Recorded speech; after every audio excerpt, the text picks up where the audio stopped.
settore finanziario e in particolare quello assicurativo sono cruciali per proteggere la stabilità, per sostenere la crescita, per rafforzare la fiducia. La strategia dell'Unione del risparmio e degli investimenti è lo strumento per trasformare i risparmi europei in energia produttiva, per rendere i mercati più accessibili, più integrati, più equi. Offre alle persone nuove opportunità per costruire il proprio futuro. Dà alle imprese i mezzi concreti per crescere, investire, innovare. A meno di un anno dal suo lancio, l'Unione inizia a prendere forma e il settore assicurativo è strategico per il suo successo. Le polizze vita, i regimi pensionistici integrativi, i prodotti assicurativi di protezione sono soluzioni concrete per chi cerca stabilità, per chi vuole costruire il proprio domani. Le assicurazioni liberano liquidità che diventa risorsa per l'economia reale. Permettono di coprire rischi rilevanti con costi contenuti, rafforzano la resilienza delle famiglie, sostengono settori chiave come infrastrutture, transizione energetica e PMI. Guidano i risparmiatori verso scelte consapevoli, sicure, sostenibili. Il contributo del settore assicurativo alla crescita economica e sociale e alla protezione del sistema socio-economico del continente non è più un'opzione, ma una leva fondamentale.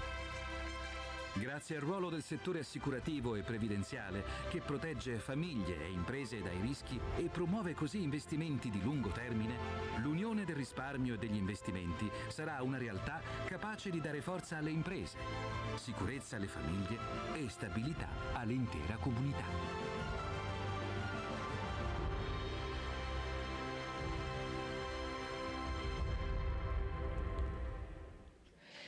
Giovanni Liverani, Presidente ANIA. We'd like to introduce Mr. Giovanni Liverani, the President of ANIA. Ladies and gentlemen, dear guests, dear speakers, it is for me a real pleasure to open today's meeting, organised by ANIA to discuss the initial outcomes and future of the Savings and Investment Union. A special word of thanks and a very warm welcome goes to the European Commissioner for Financial Services, Maria Luisa Albuquerque, whose presence in Rome truly honours us. Her participation bears witness to the urgency and importance of the topic we're about to address, how to mobilise private savings to finance Europe's sustainable growth. I would also like to thank the Minister of Foreign Affairs, Antonio Tajani, who's going to join us shortly. His authoritative presence is essential in order to place this, let's say, topic in the current complex geopolitical context. I would like to thank the representative of IVASS and Under Secretary Freni, who has very graciously accepted to be with us to close the meeting. And finally, I would like to thank Professor Enrico Letta, who honours us with his presence today. Strategy aimed at achieving a true savings and investment union represents one of the most significant innovations of the new European institutional cycle. Letta's single market report, together with Mario Draghi's report on European competitiveness, has provided the backbone for this political agenda. Our sincere appreciation to both for having inspired this step change in Europe's economic and financial integration. Never before has Europe faced such formidable challenges as in recent times, from the COVID crisis to the war in Ukraine, now context of profound geopolitical instability in the Middle East, compounded by escalating global trade tensions.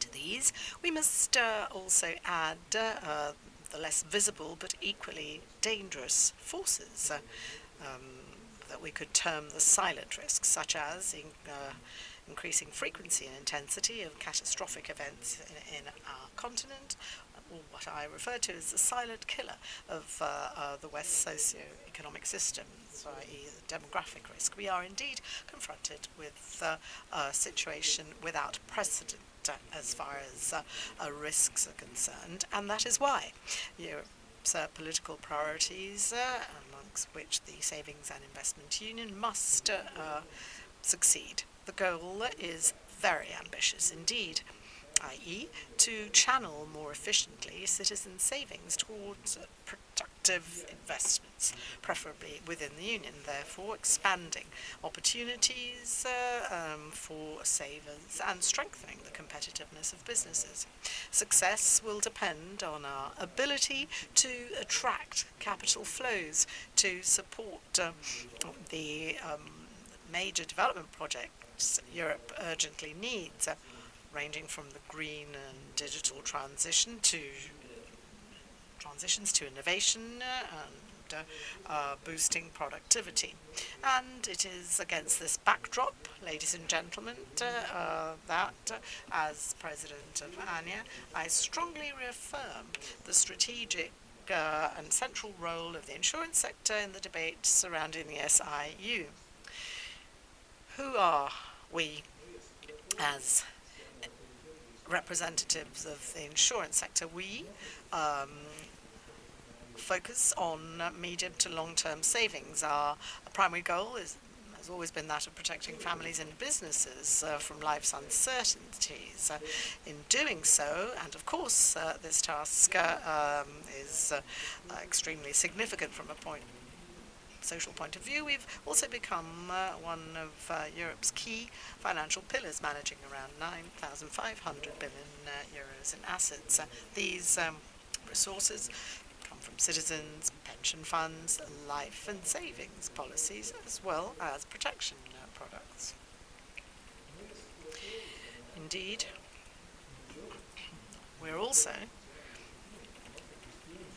major institutional investors. Our investment portfolios are a pillar of the economy, essential for channeling capital not only into sovereign debt, corporate bonds and equities, but most importantly into long-term investments such as infrastructures, which, as we know, are critical for Europe's competitiveness.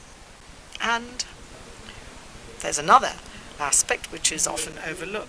We unlock mobilized liquidity. Non-life insurance policies, current home, health and liability risks, protect the wealth of citizens and businesses with substantial leverage. By insuring against risks, we relieve households and firms from the need to accumulate excessive precautionary savings in current accounts. In doing so, we free up capital that can be employed in productive investment. And I must point out that according to, say, most of the initial European initiatives have not fully acknowledged our value. The actions launched today, such as the communication on financial literacy, the proposals to improve the regulatory framework for securitization, and the recommendation on savings and investment accounts, while important, are neither sufficient nor capable of unlocking the full potential contribution that our sector can provide. The communication on financial literacy is an initiative we strongly support. It is of strategic importance, and we support it throughout the Union. It aims to raise awareness among citizens of the benefits of financial insurance knowledge so that they can better invest their savings. The recent savings and investment accounts recommendation seeks to mobilize household savings, and this is a significant strategic goal. But we were surprised and somewhat disappointed, although the Commissioner has explained a few things that have helped us understand things better. But anyway, we were a bit surprised and a bit disappointed as well that the SIA does not explicitly recognize the role of insurance, neither as a provider nor as a category of eligible investment products. But I understand that there might be the opportunity for this to change. It is no coincidence that throughout Europe, insurance-based investment products are a primary tool for investment, thanks to features such as returns, long-term horizon security and guarantees, which make them amongst the most popular solutions for retail savers. They combine protection and long-term investment, addressing the need to invest with confidence and foresight. ANIA's call is clear. We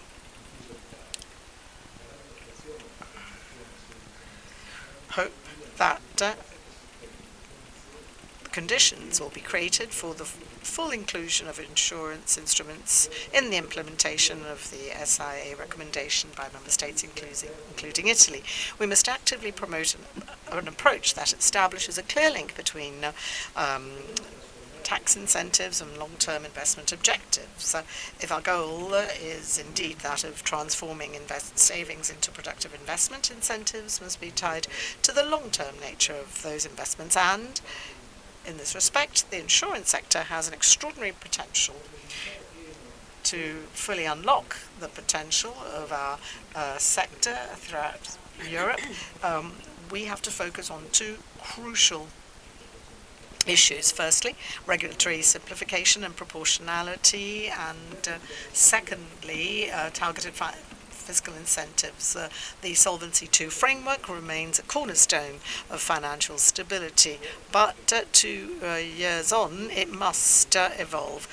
We're currently witnessing the finalization of the review of Solvency II rules, and we are waiting with interest the European Commission's delegated act on the implementing technical standards. And I would like to take this opportunity to call on the Commission so that it may consider the expectations of the insurance sector in the final stages of this review. I don't want to go into technicalities, but I would like to illustrate two key, let's say, principles. We must preserve the effectiveness of stabilization tools. We must eliminate unnecessary burdens. We must avoid destabilization of, let's say, Solvency II. And we have to reduce the need for the administrative reporting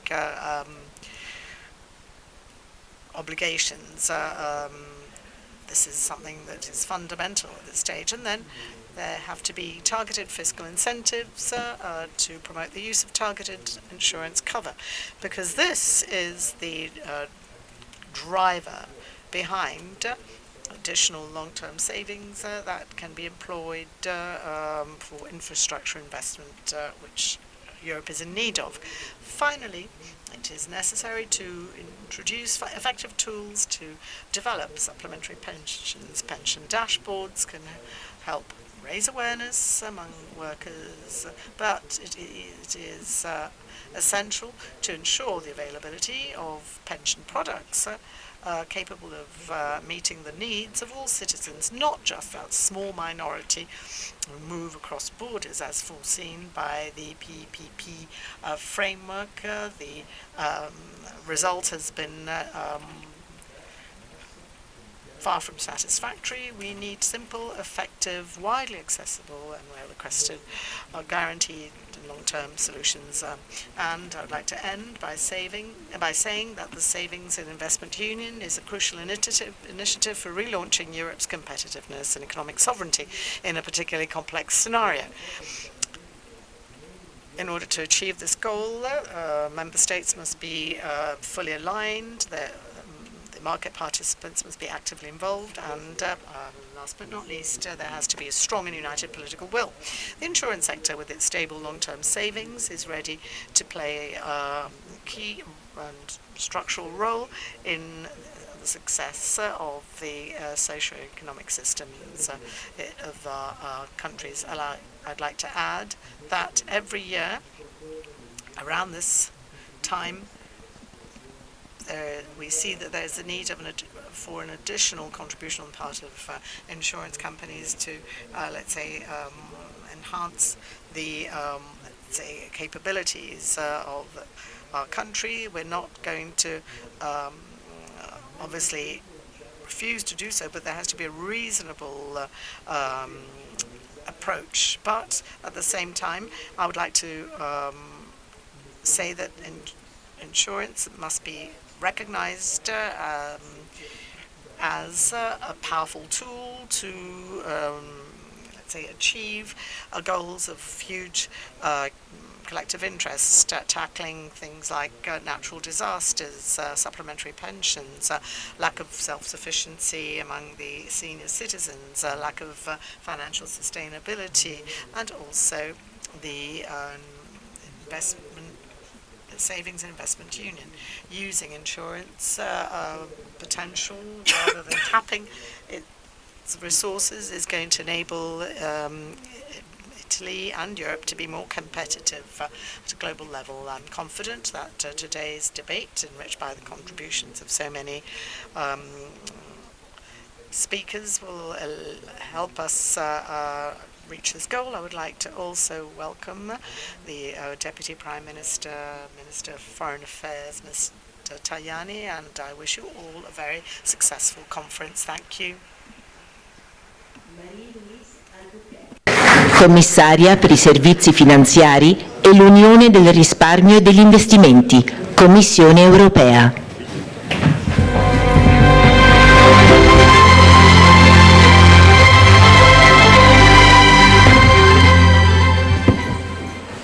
Buongiorno. Good morning, everyone.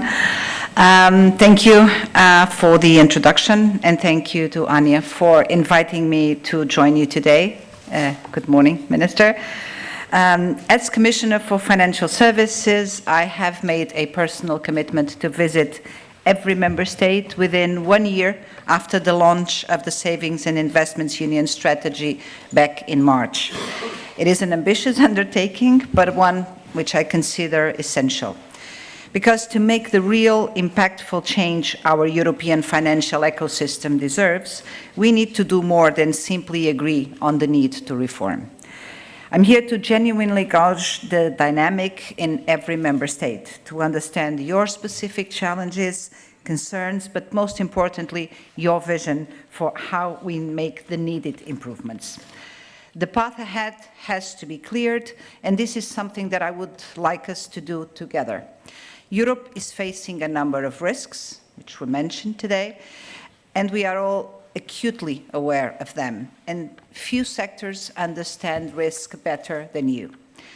Anticipating how the economy, markets, and society might react to various scenarios and to plan ahead is at the very heart of what you do as insurers. The European Commission is taking a similar approach. We have identified structural risks in our economy that have been building over time. Our task is to address them, to reduce vulnerabilities, strengthen resilience, and enhance Europe's long-term competitiveness.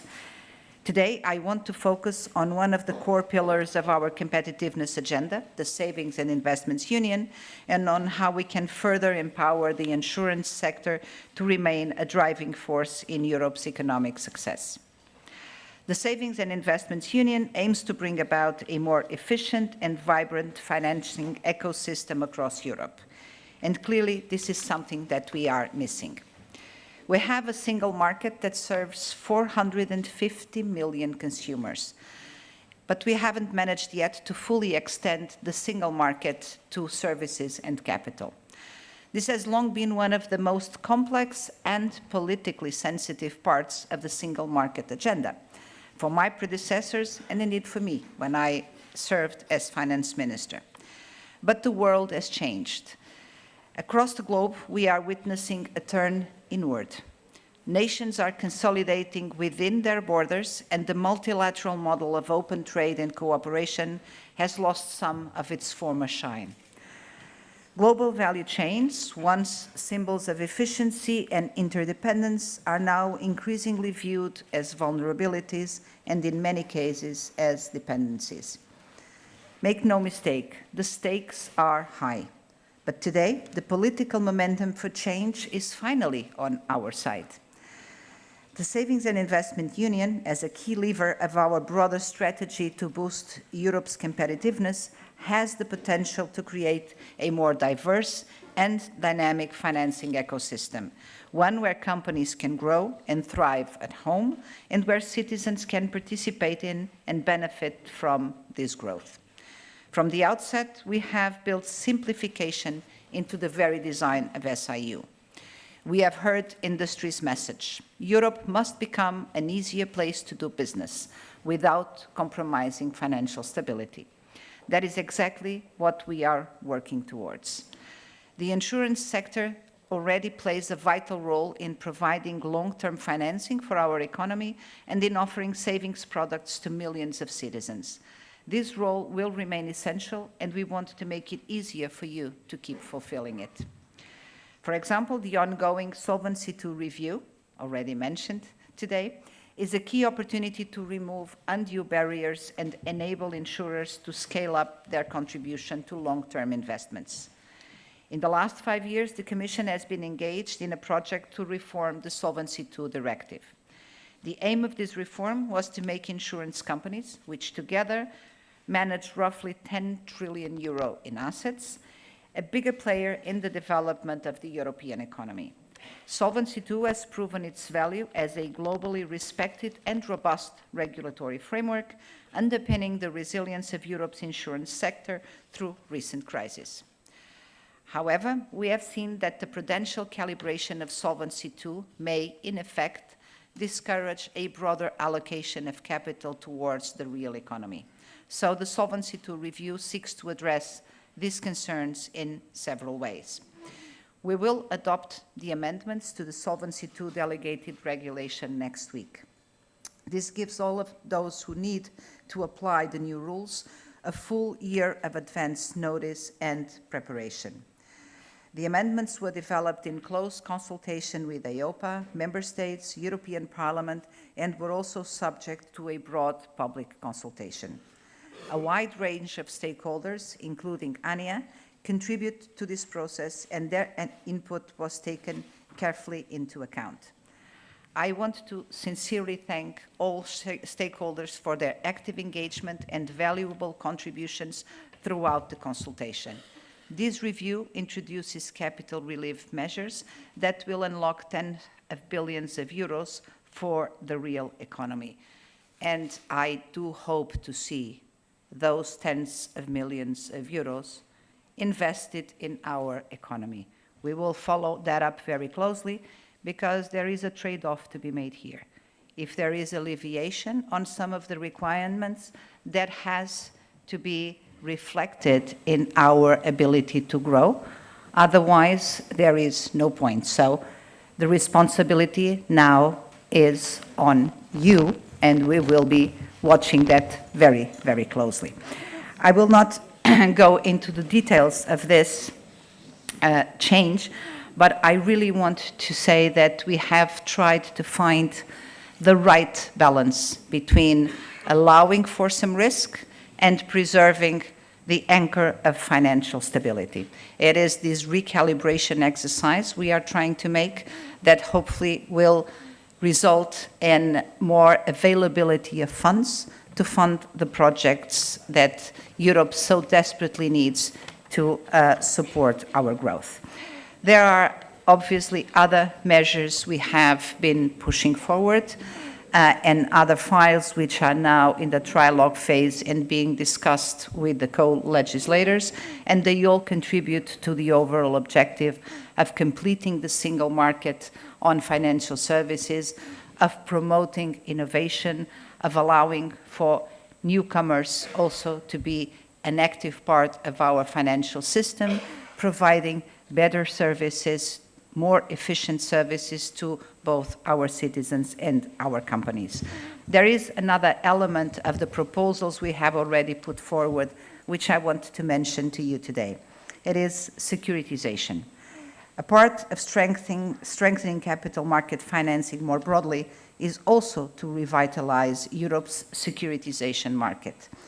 Securitization enables banks and lenders to pool loans and transfer risk, freeing up capital for new lending to households and businesses, including SMEs, and allowing wider risk sharing beyond the banking sector, including with the insurance sector. And this is why it is important. The securitization framework is not designed for banks to be passing the risk among themselves. This is a very useful instrument if we can distribute the risk more efficiently throughout the economy and throughout the financial sector. So once this new framework is in place and its take-up will increase, or so we hope, we are also counting on the insurance sector to help to take part in this better, more efficient distribution of risk across the economy. We know that Europe's securitization market remains small compared with global peers, and this limits its potential to support growth and investment in our economy. So we have adopted in June targeted amendments to the securitization regulation and the capital requirements regulation. These proposals, the first legislative initiative under the SIU, do aim to facilitate sound securitization activity while safeguarding financial stability. Another very important element which goes beyond capital market instruments is the long-term savings pillar that underpins Europe's financial stability and social resistance. We are talking about the supplementary pension sector. And for this, our goal is twofold. We want to help citizens achieve higher retirement incomes by encouraging greater participation in supplementary pensions, and also to improve the capacity of pension funds to channel household savings into the economy, including to productive and innovative investments. The Commission is currently reviewing the existing EU frameworks for IORPS, so the directive for occupational pension schemes, and also for the PEP, the Pan-European Pension Product. We are reviewing this regulation to increase also its take-up. The proposed reviews should be published next month, so we are working very fast on all the things we have to deliver. So I would conclude by making an appeal to you as professionals on the insurance sector, but also as Europeans, as citizens. The Savings and Investments Union is designed to allow every citizen across the EU to have the same opportunities to put their savings to work, to make sure that every company, no matter where in the European Union, has the same opportunities when it comes to access to funding.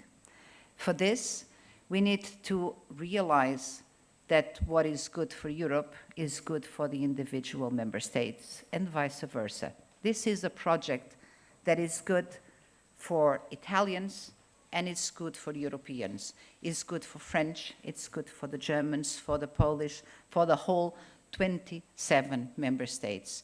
We have all it takes to succeed.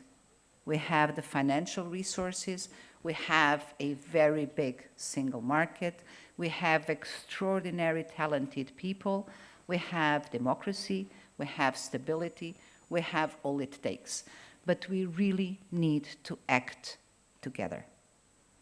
We need to act in a way that really allows the single market to develop its full potential, because it is in everyone's interest. And we want also to make sure that investment is for the many, not for the few. And just a brief clarification in this insurance setting on the savings and investments account. This is supposed to be designed in such a way that if you only have 10 euros, you should be able to invest 10 euros. This is not about how to make it easy for the rich people to invest.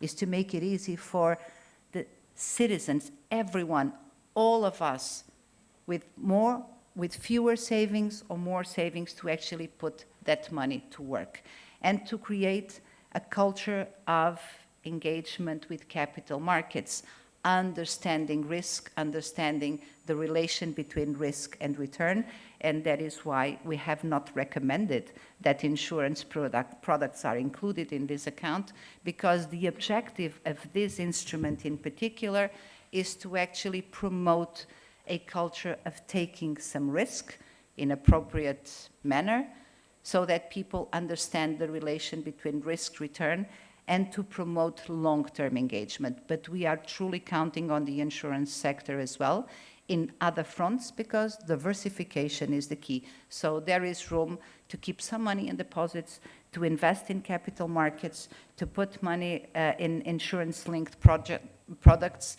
and to actually allow our citizens to build better financial futures for themselves. Because ultimately, I think that is the goal that we can all share.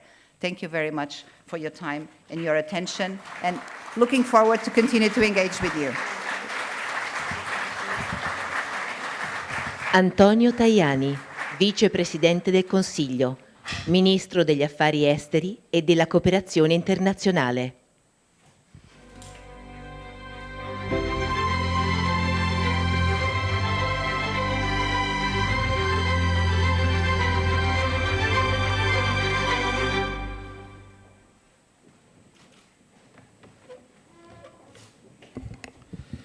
Buongiorno a tutti. Good morning, everyone.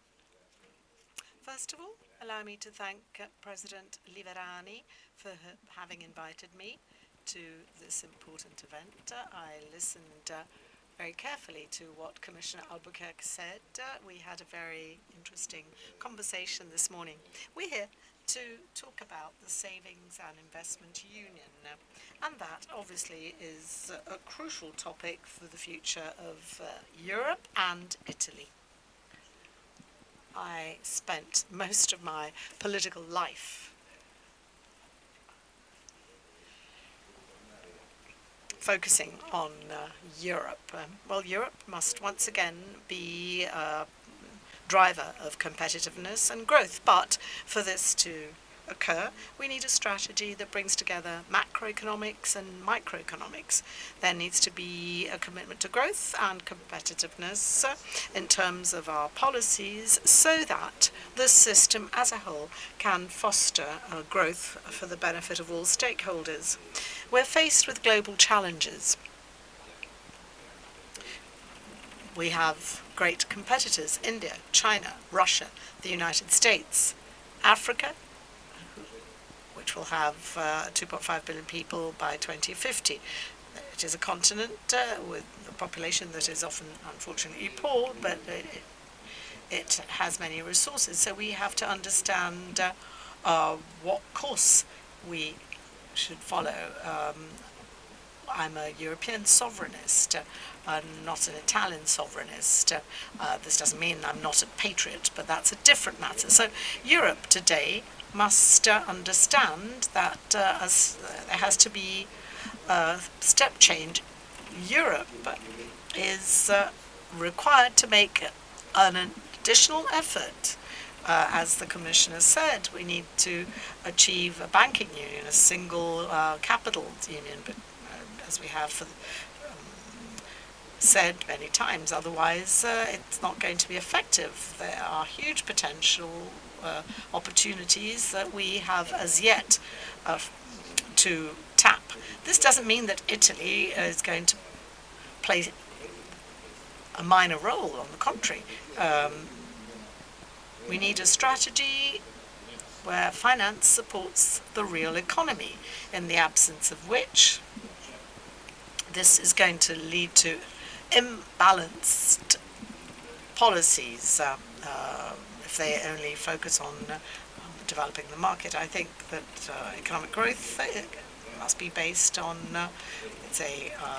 free market policies. We cannot eliminate the market.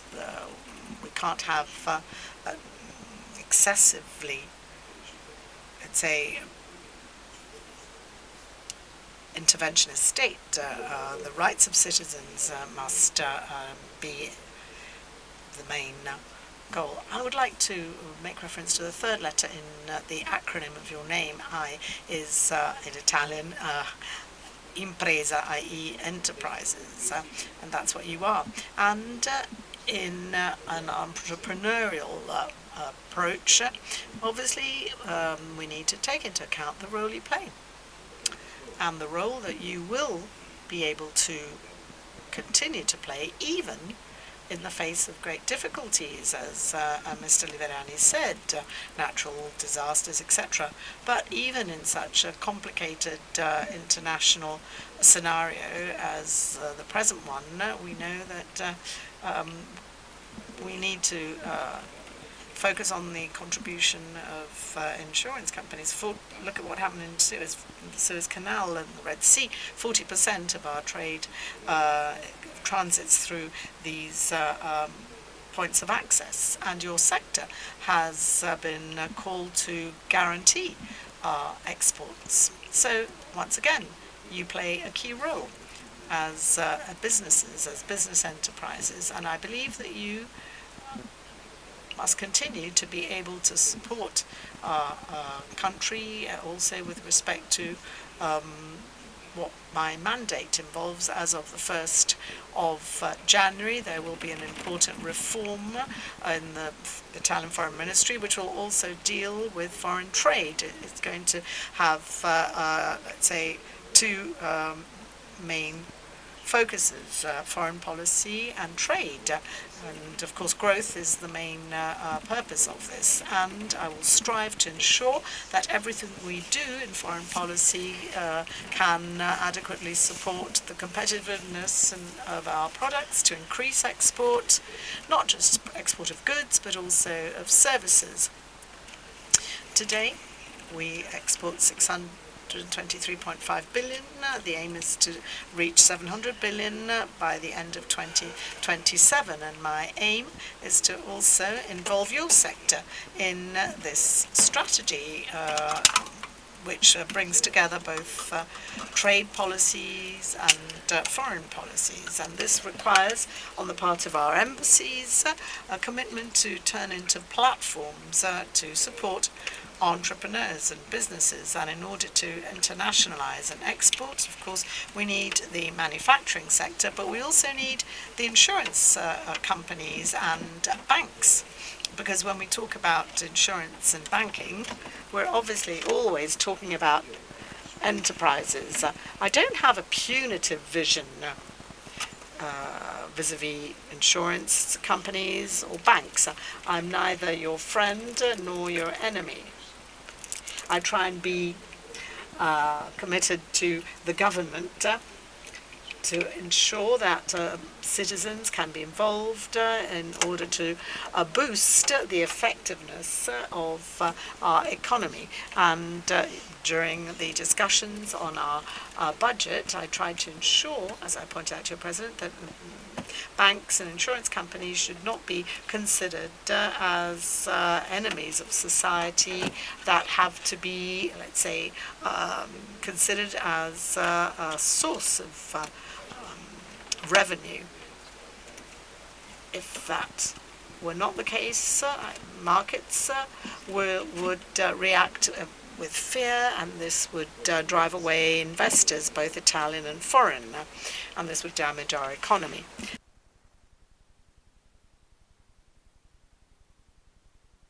Of course, we need to have a very constructive approach. Your world, as the world of banking, needs to ensure that it can make a contribution to our country's economic growth. And I'm sure that you would not shy away. Est modus in rebus, to quote a famous Latin saying. It depends on how I ask you to make a contribution. I have always tried to be very fair in my approach. I have always tried to involve some stakeholders in our economy so that through their contribution the whole system could be more effective, and so that in the medium term there would also be a benefit for the stakeholders involved, banks and investment companies. They're always to be considered as businesses when we talk about enterprises and businesses, as we've done in our budget. We've always tried to support businesses. Obviously, as we know, we're about to, let's say, complete the excessive deficit infringement process, and if the system works, obviously all of the stakeholders would benefit, including insurance companies, and this is what we need to take into account in our exchanges. I've always tried to make sure that there was a very fair approach with a clear explanation and not sudden decisions that take us by surprise. As Deputy Minister for Foreign Affairs, as Deputy Prime Minister, I would like to thank insurance companies for their contribution to the budget. Without your contribution, we would not have been able to reduce the income tax, which, as we know, impacts the middle class in our country. Many of your agents belong to the middle class. They are professionals, and when the personal income tax is reduced, obviously this is going to benefit them.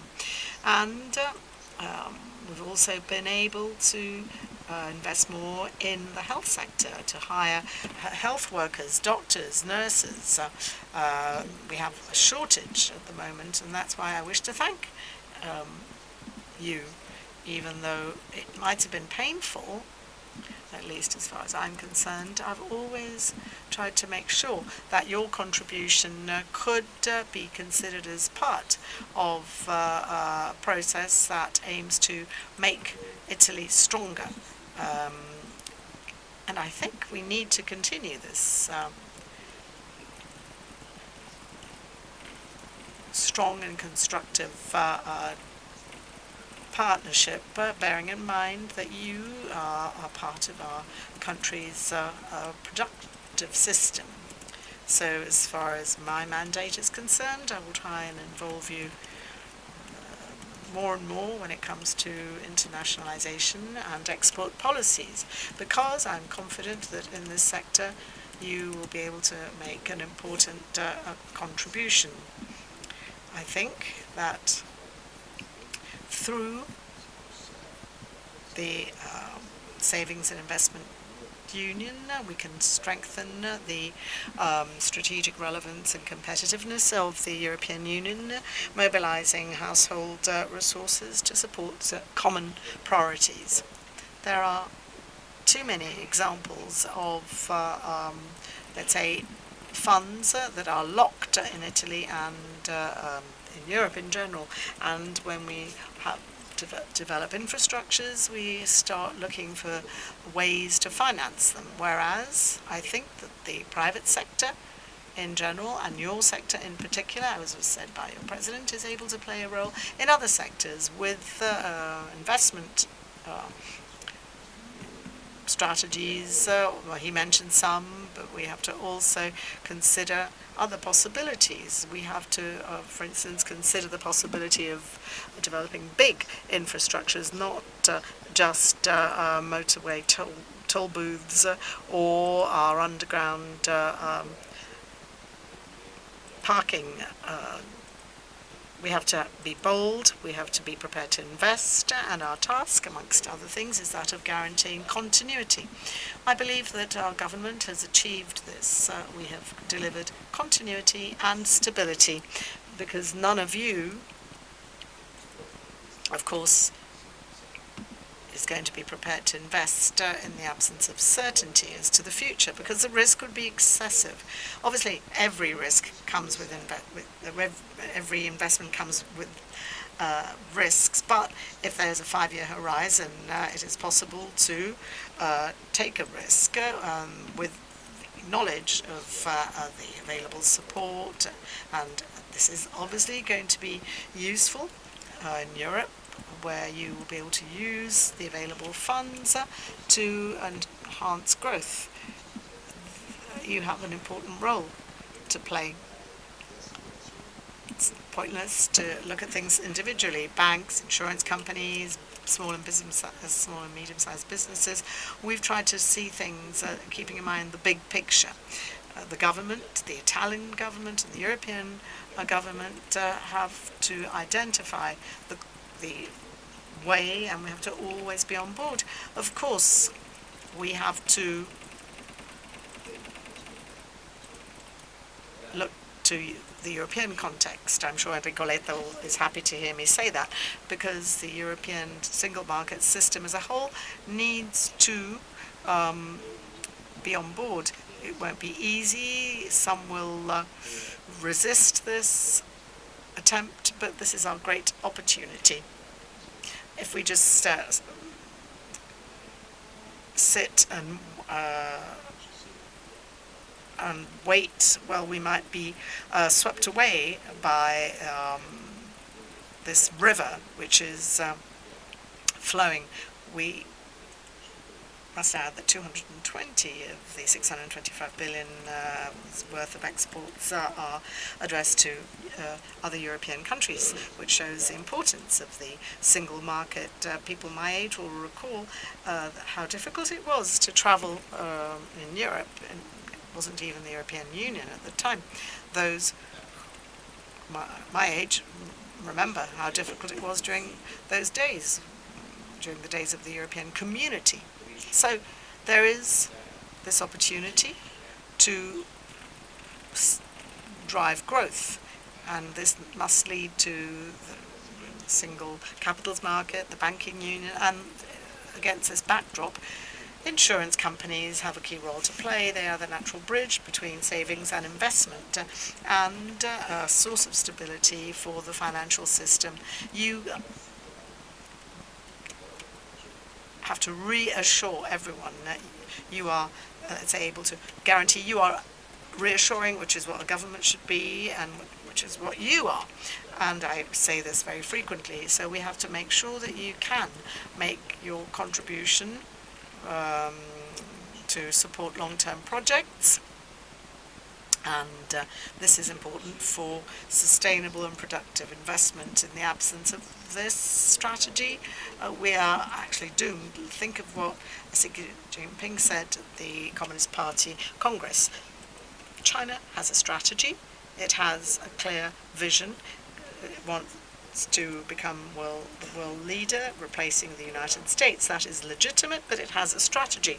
And everything is done to pursue this strategy. Only focusing on day-to-day, less important things doesn't enable us to see the big picture. You miss the wood for the trees. And that's why I'm trying to insist on this. I think Europe should do more to, let's say, enable businesses, including yours, to unlock their full potential. We need to have not just an industrial policy, we have to support also the development of the services sector. So bringing together manufacturing and services is how we can drive growth. And as we know, insurance originally was developed to support trade, thanks to the brilliant Italian minds. Insurance actually was born in Italy. So Italy is poised to make this happen again. So we have to consider the importance of the revolution here at the Foreign Ministry in Italy. I would like to invite you to join us at the third export conference, which will be attended by all the ambassadors in Italy. It is not just a reform that affects the workings of the Italian Foreign Ministry, but it affects the diplomatic system as a whole. And I'd like to hope that you'll be involved in strengthening, let's say, the system which can back our export vocation. Hopefully President Liverani will accept to speak and see how insurance can be part of a bigger picture, part of a strategic design to support Italy.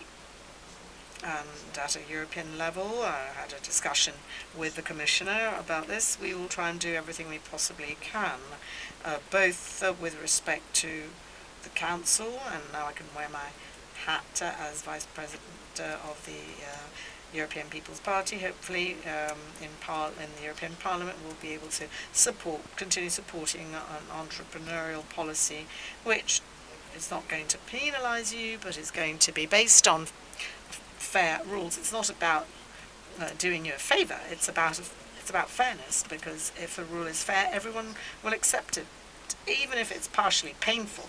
But there should be no, let's say, gratuitous penalisation involved. Wealth can be distributed fairly, but we must not think that we have enemies that we have to bleed to death, because populism generally does not benefit the people. And therefore I think our approach, the way we're cooperating, is the right way to go about it. Of course, we can always improve, as the President said. Hopefully in Parliament we will be able to introduce, let's say, changes so the process can start with the Italian government, and then in Parliament it will be possible to improve things for the common good. That is my commitment. That is what I am seeking to achieve. And this is something which hopefully you will be able to support, as you've always done, for the good of our country's economic growth. So I wish you a successful meeting, and hopefully the future for our citizens can improve as a consequence. Enrico Letta, Presidente AREL, Presidente Institut Jacques Delors, autore del rapporto Much More Than a Market.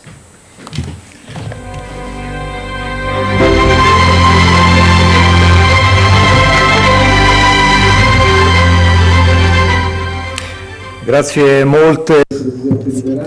Thank you very much, Mr. Liverani. Thank you very much to ANIA for your kind invitation. I'm very, very happy to be here today in order to make some additional comments after having listened to you, Mr. Liverani, the Commissioner, and now Deputy Prime Minister Tajani. You're all convergent. We are all going in the same direction. And if you will allow me, in just a few minutes, I would like to make one initial point.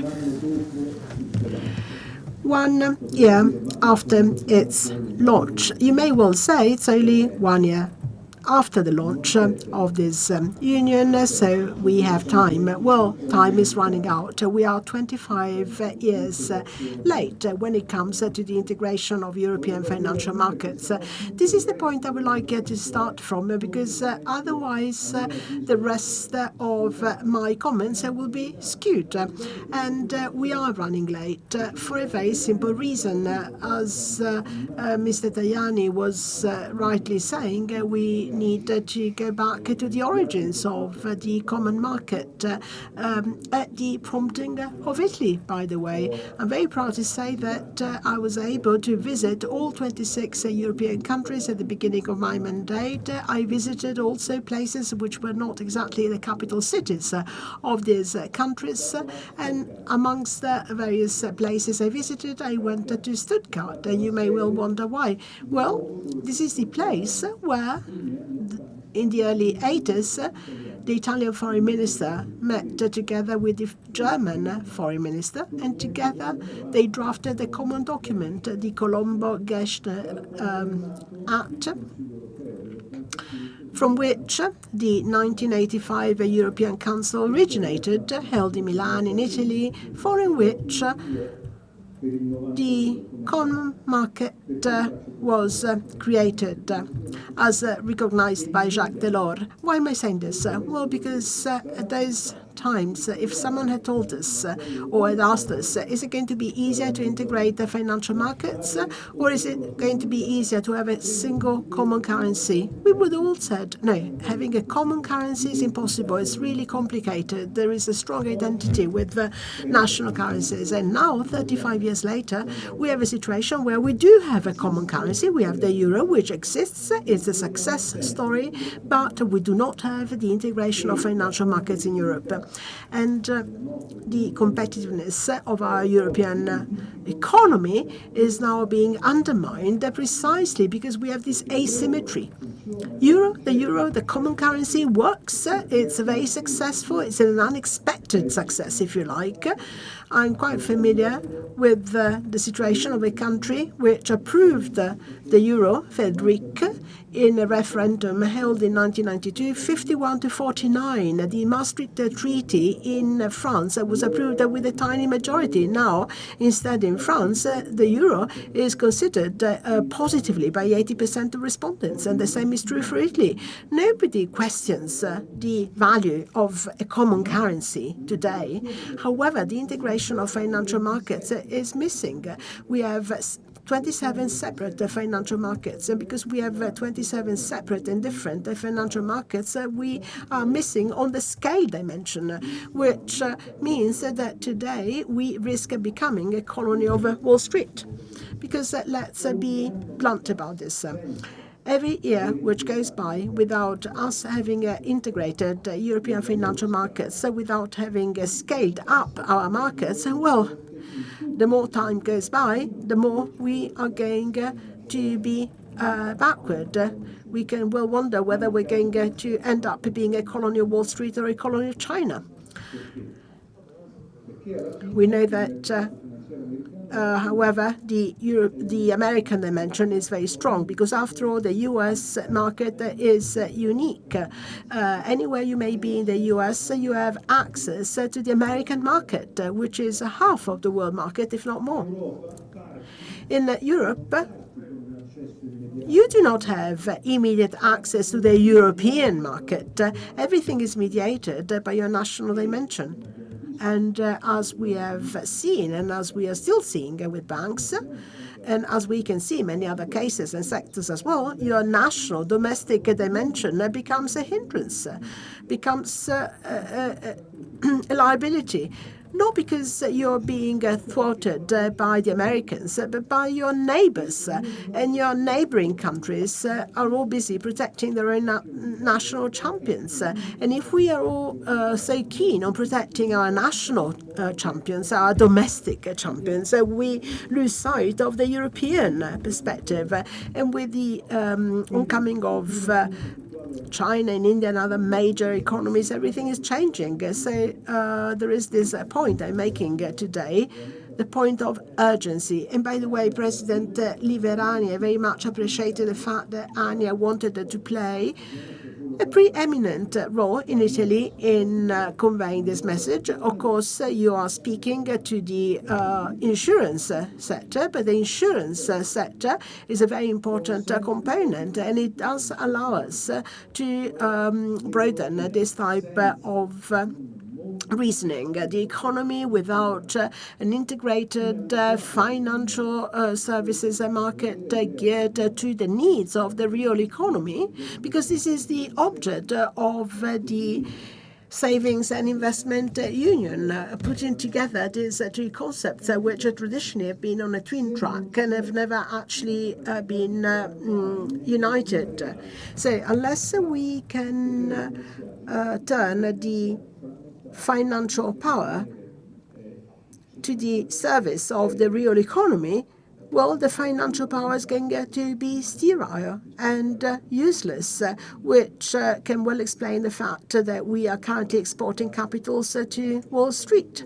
We have this figure, 300 billion euros are the sum of European savings which are channeled towards American companies, the American market. So these US companies are being propped up by European savings, and then they compete against our companies.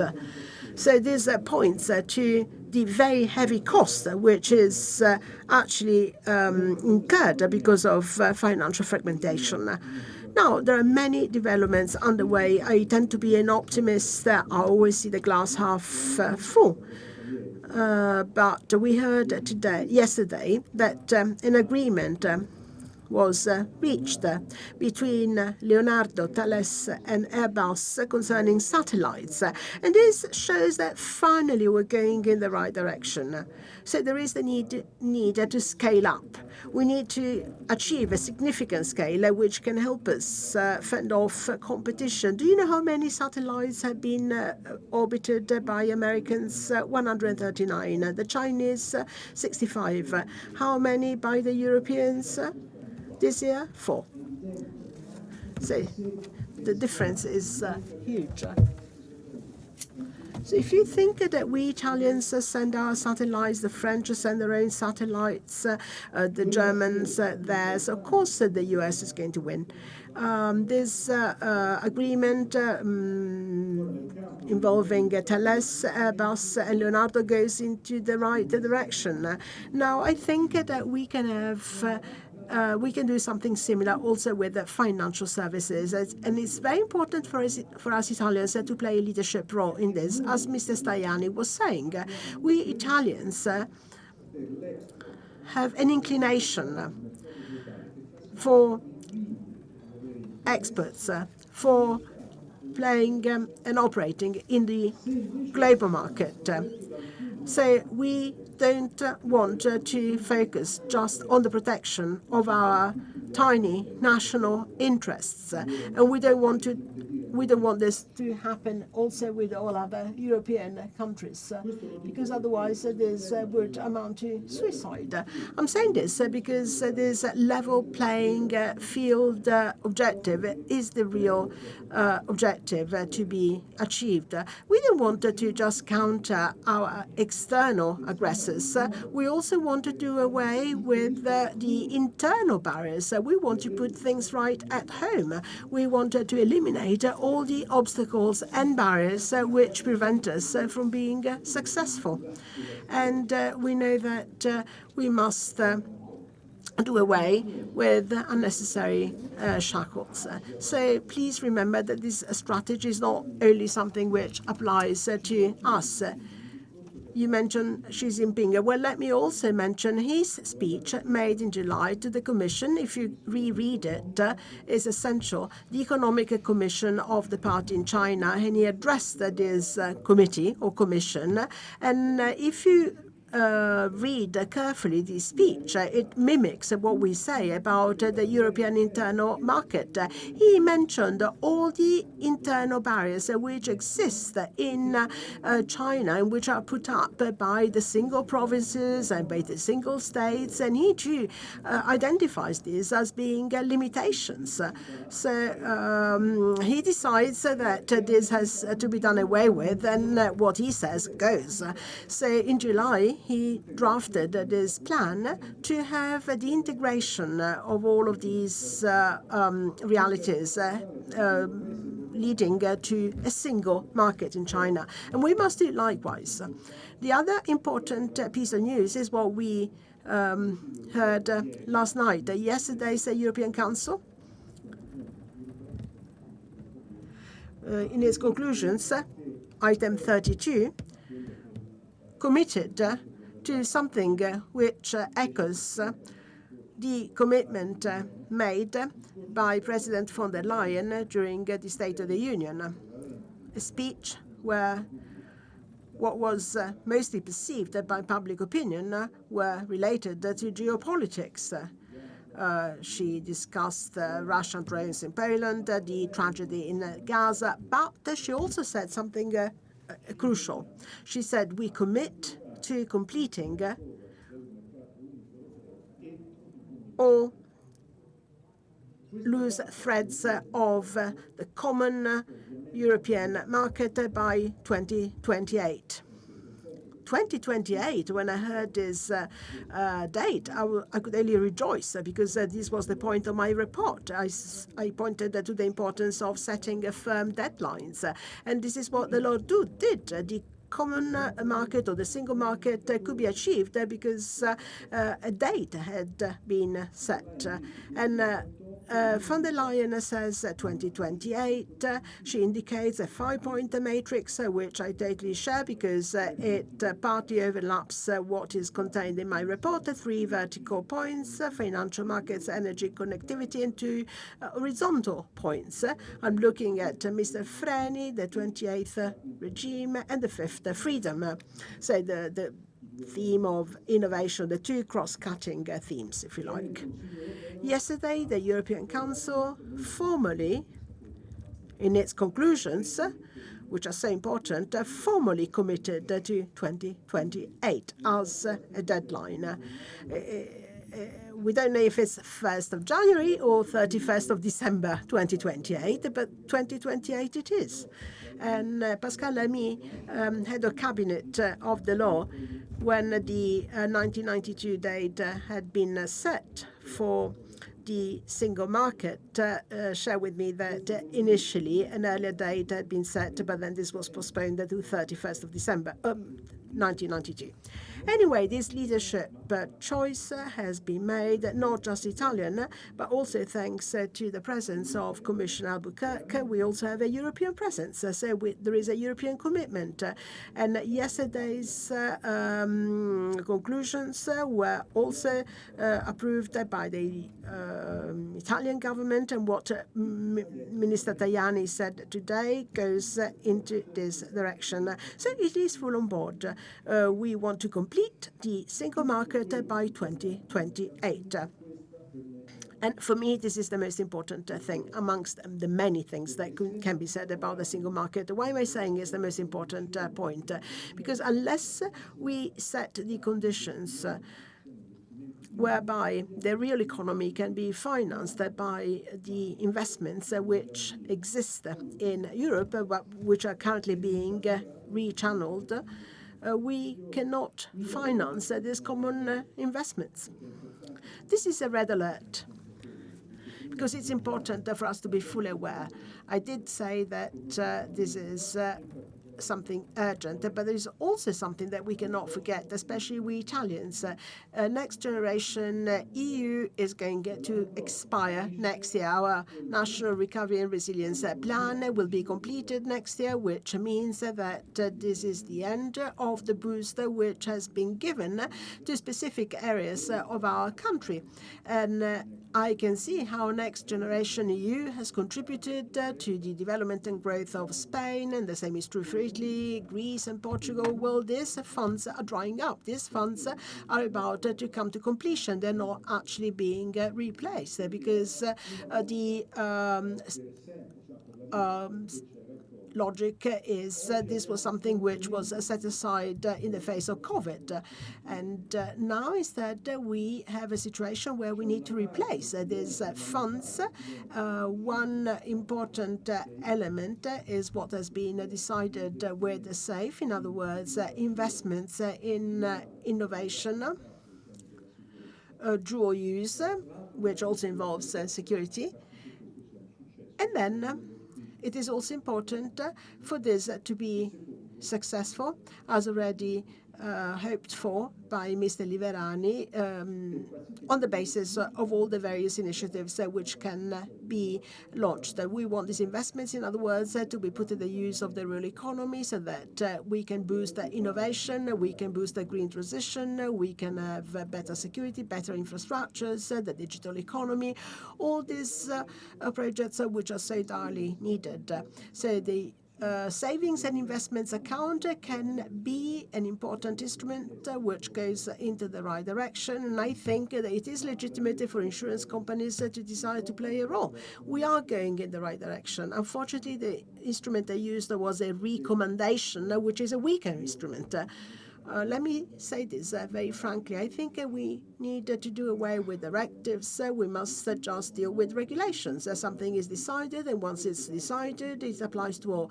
And this is especially important for you, entrepreneurs, because in this way you are free to operate. Because if we all put up barriers because directives are being transposed as the various member countries' best wish, this is going to hamper you, entrepreneurs. So it's in our interest.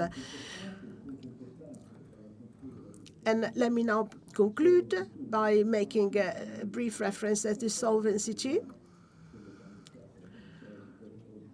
What Commissioner Albuquerque said today certainly points to an important and interesting direction, but let me conclude as I started. Time is running out. There must be urgency. This is something that I would like to leave you with today. There's the date, 2028, at long last has been set. I hope it is a deadline which can mobilize and galvanize us into action so that all member countries, institutions, European institutions can both start acting. We must all go in the same direction. Otherwise, competitiveness risks being a mere abstraction, something rhetorical, something which belongs to our past. Certainly, we, countries like mine, which contributed to the creation of the European Union, have had a glorious past. The Italian economic miracle, for example. But now we must look ahead. We must work for the future. And by the way, when we speak about the need to be present in a new world with a different dimension, I would like to remind you all that when the single European market was created, Italy, with its 60 million inhabitants, the same as today, was economically as important as India and China put together, which you may think is crazy. You may smile when you think about this, but that's the way it is. While instead, India and China are 20 times the size of Italy or 20 times the size of France. So we need to have a different presence in this new world.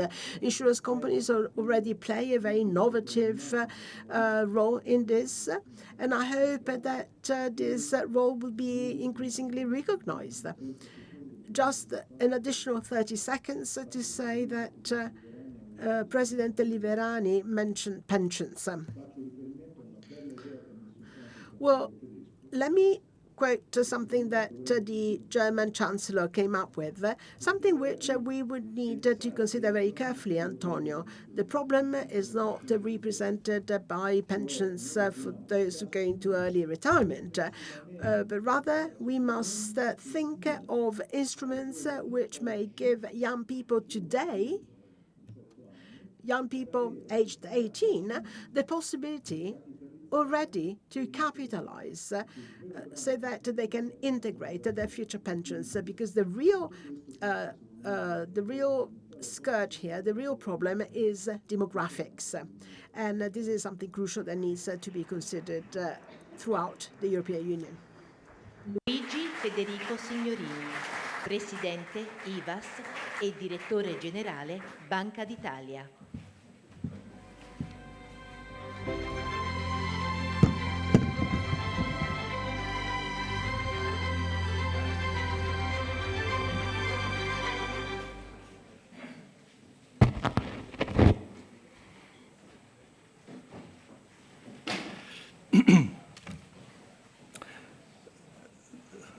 Buongiorno and good morning, ladies and gentlemen. I have to apologize because given the title of the conference and the presence of many European guests, my speech was written in English, but I am sure that the audience will understand and appreciate it. And this year's theme, actually, the Savings and Investment Union, it's a very important subject, and I've given several speeches on this matter recently, so another apology to those who may have heard similar remarks made by me, especially my capacity as the Deputy Governor of the Bank of Italy, making similar points. but given the theme, and I thought I would like to take the opportunity to share also with this audience some thoughts on what I see as the key steps needed for achieving this goal, with a focus on issues concerning insurance. Why is this subject so important? I think the previous speakers have said it very clearly. Every economic textbook will tell you that, generally speaking, integrated markets result in a more efficient allocation of resources. This principle has been, in fact, one key economic motivation for the European process since 1957. However, the pursuit of closer integration of markets, and specifically of the capital and financial markets, has a special relevance for the Europe of today.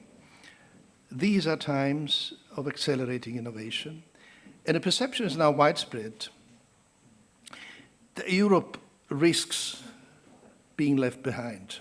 And I think that, that President Letta was very eloquent on this subject.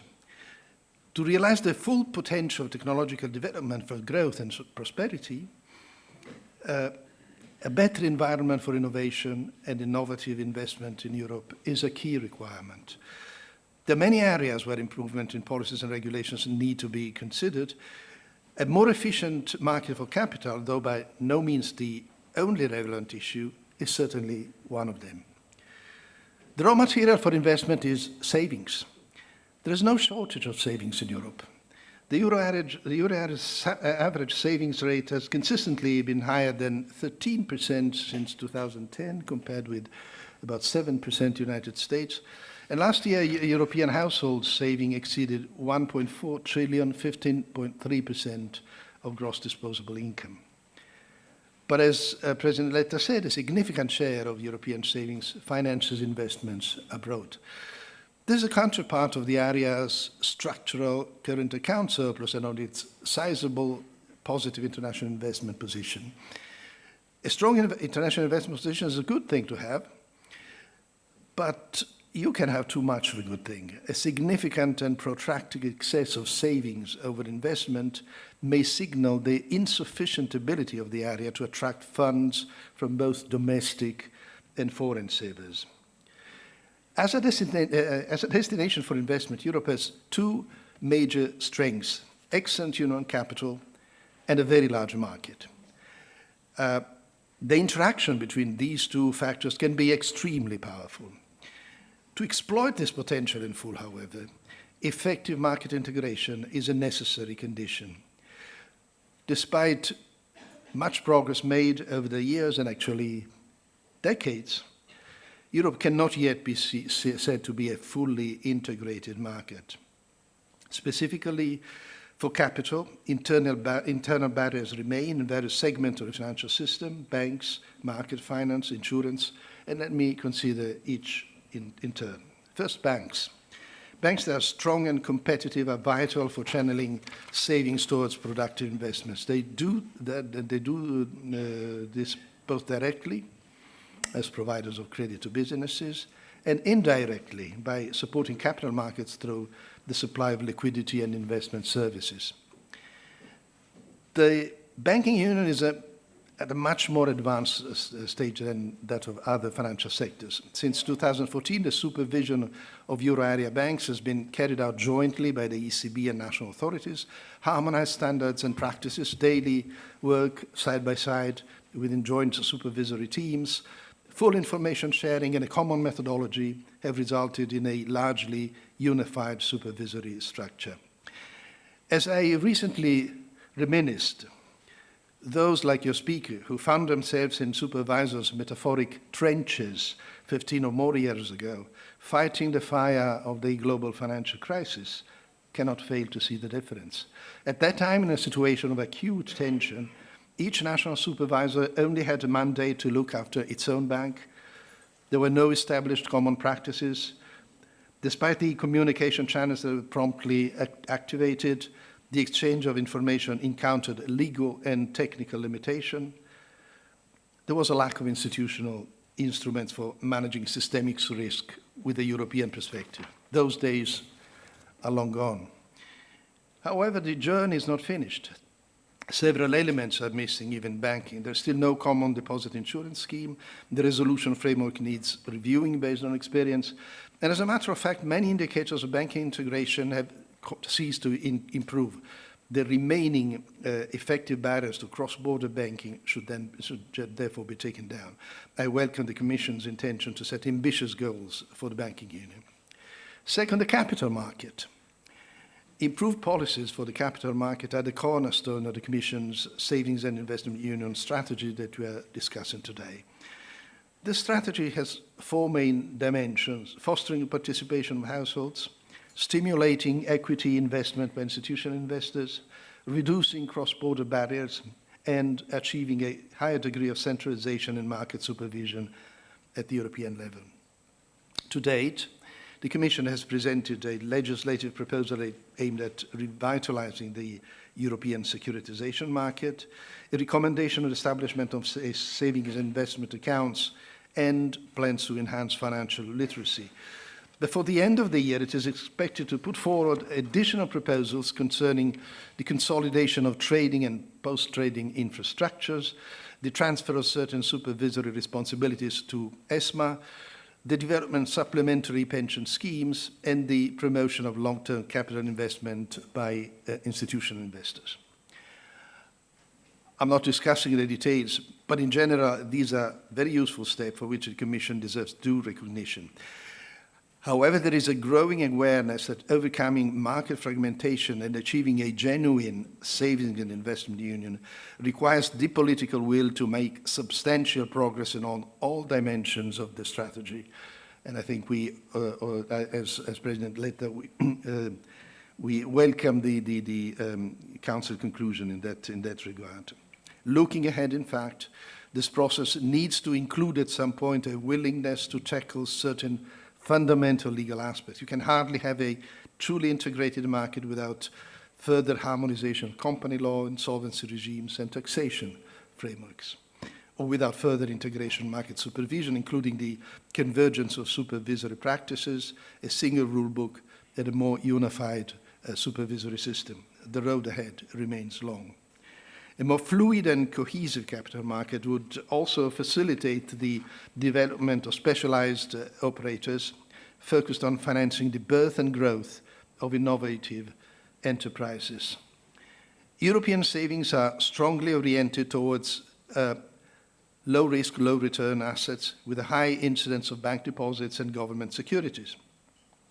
The segment of investment funds operating the medium term is particularly underdeveloped. The assets managed by private equity funds in Europe are about half of those in the United States, and the gap is even greater in venture capital, a form of investment used for financing innovative projects, inherently risky but potentially promising, and companies in their early stages of life. During the period 2020 to 24, average annual venture capital investment in main EU countries were, relative to GDP, slightly less than half of those in the United Kingdom and less than 1/10 of those in the United States. The causes of these gaps are manifold. They may partly reflect a different pattern of savers' preferences. It is not for the authorities to dictate preferences, but I think it's their responsibility to ensure that there are no undue obstacles to the supply of products suited to financing innovation and growth. Market integration is once again a key element. The low incidence of specialized funds reflects both the limited size of European funds and the limited presence of foreign intermediaries. Operators struggle to achieve the scale that, in theory, the overall size of the European market would allow. Investing in multiple EU countries is costly due to the fragmentation of national financial markets, which in turn stems largely from legal fragmentation. This condition limits operators' growth prospects and reduces their opportunities. Their exit opportunities are crucial for that kind of operators. The insurance field. It needs even more progress. It is important to recall that insurance plays a central role in the allocation of savings. In Italy, for example, Insurance companies' total assets amount to more than 1 trillion, close to 50% of GDP. In the European Union, as President Liverani reminded us, they account for almost 60%. Despite a common European primary legislation and despite EIOPA's efforts to foster convergence, differences across member states in secondary legislation and supervisory practices remain. To create a genuinely single insurance market and ensure a level playing field, a more cohesive supervisory framework, independent and prudent, appears necessary, particularly with reference to the major European insurers. This is especially felt in consumer protection. Without a full harmonization of practices, there is some tension between the freedom to provide services across different member states and the principle of supervisory responsibility, that supervisory responsibility rests solely with the home country. In Italy, we have seen several cases over the past few years where the cross-border activity of insurers has harmed consumers without the host supervisors having adequate tools for intervention. Let me be clear. Even if it were possible, I would not advocate a renationalization of powers. That would be a step backwards. On the contrary, I would welcome progress towards more integration of the European supervisory framework. The reform of Solvency II and the Savings and Investment Union initiative share a similar goal, making Europe's financial system more resilient, efficient, and capable of channeling resources towards productive investment. The two projects are connected in many ways. Let me therefore take this opportunity to say a few words on how the process of the Solvency II reform is developing.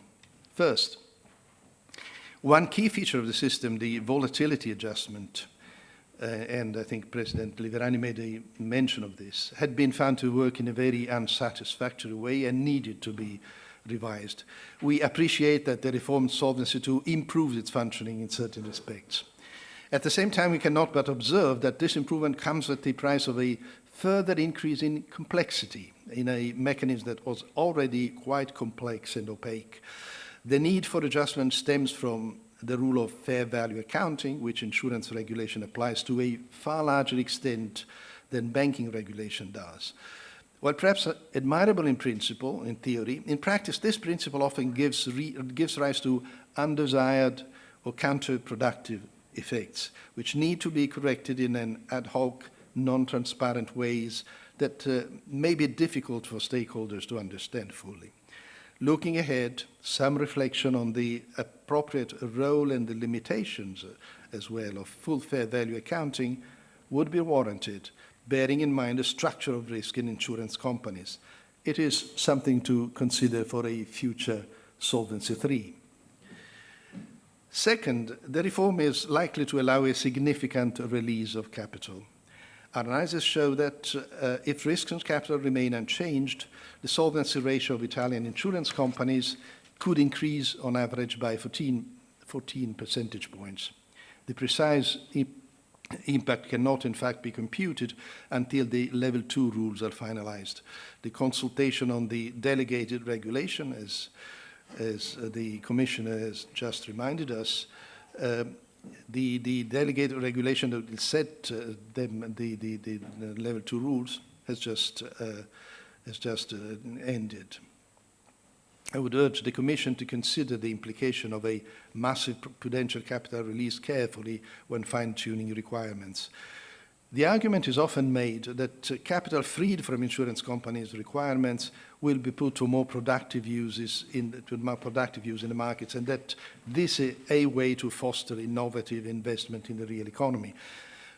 I do not know what use any released capital will be put to. I can only state, as I said many times, the opinion that the best possible contribution that financial regulation can offer to foster long-term growth is safeguarding the sound and prudent management of financial institutions through reasonable requirements, consistent with the nature, type, and degree of liquidity of their commitments and the overall stability of the system. A final few words on insurance resolution, another area of legislation that has connection with the Savings and Investment Union project.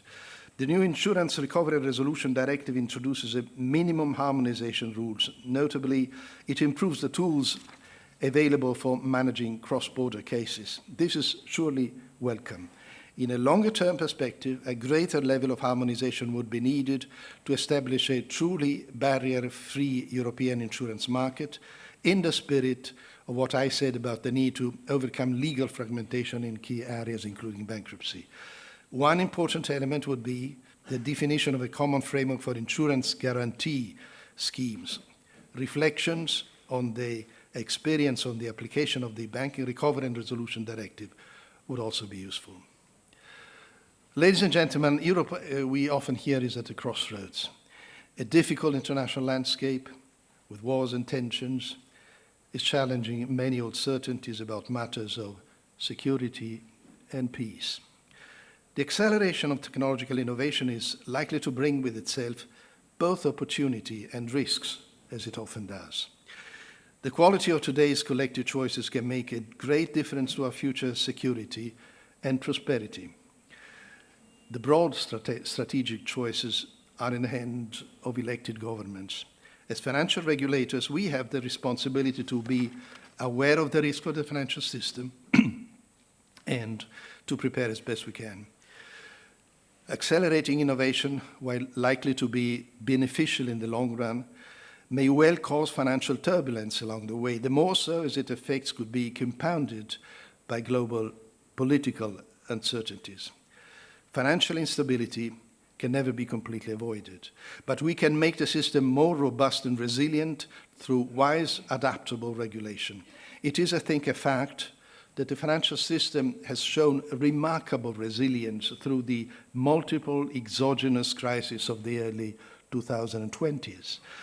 I surmise that regulatory reforms, especially of the banking system, and in Europe of the insurance system, have contributed in no small way to this achievement. Success, however, is always temporary and should not bring complacency. Risks abound and can take new forms.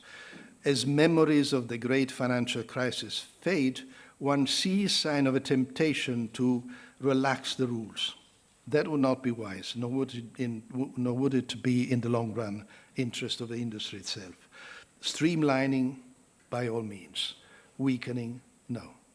At the same time, Europe also runs a different risk, that of lagging behind in our ability to reap the benefits of new advances in human ingenuity. We cannot foretell to what extent the fourth industrial revolution that we are living through will fulfill its promise of bringing greater prosperity. But it would be ironic if the same corner of the world that started the first one more than 200 years ago were not able to enjoy in full the benefits of this most recent one. Regulation and policies need to adapt, balancing Europeans' deep-rooted desire for security with the need to allow for enough risk-taking in the economy to foster long-run economic progress. Capital markets and the financial system more generally play a key role in ensuring an economy's ability to convert savings into investment and ideas into useful innovation. Making the European financial system work as one, smoothly and efficiently, is a goal that is worth all our efforts. Thank you very much. Grazie.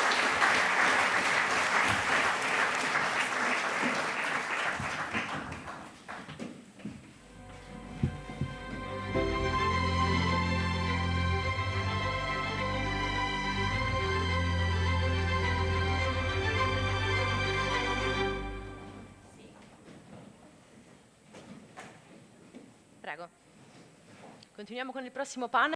So we can now continue with our next panel. Frédéric de Courtois, Virginia Borla. I will be sitting here.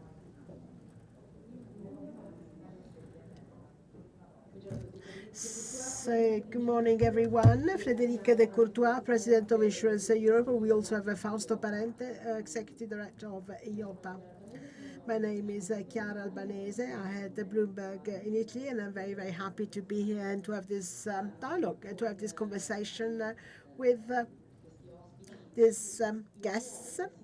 We shall be discussing the role of insurance companies within the Savings and Investment Union project, which is a package of wide-ranging initiatives where the insurance sector has a role to play.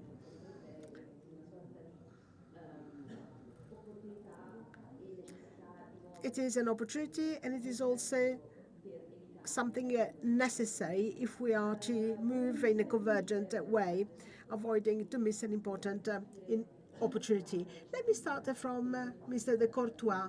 How was this initiative perceived by the insurance sector? What kind of recommendations can be made so that there can be an organic development? Thank you, and good morning, everyone.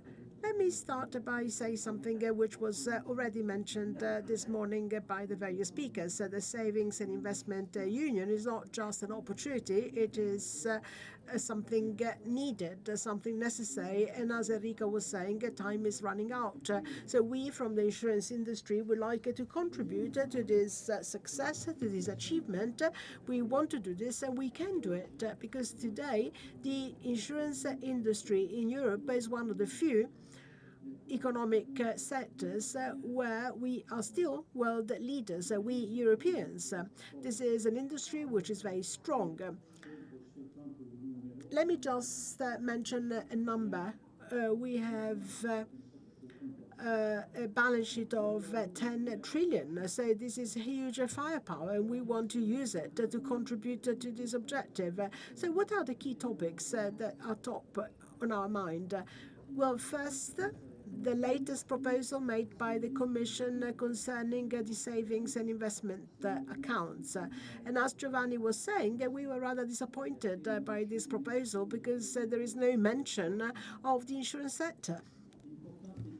It is important to state, as was rightly already said by Commissioner Albuquerque, the insurance sector is important for long-term savings, but it is also important for medium-term savings. So we think we have a role to play. There is something that we can do also for these savings and investment accounts. Now, following the Commission's proposal, it's up to the various member countries to decide what to do. And we shall be discussing with the various member countries. So this is the first topic. Second topic, perhaps even more important, and I'm speaking of pensions. You know that on November the 19th, the Commission will make a proposal concerning pensions, and this is something crucial because it's a way of solving two problems, two birds with one stone. First, the sustainability of the pension system.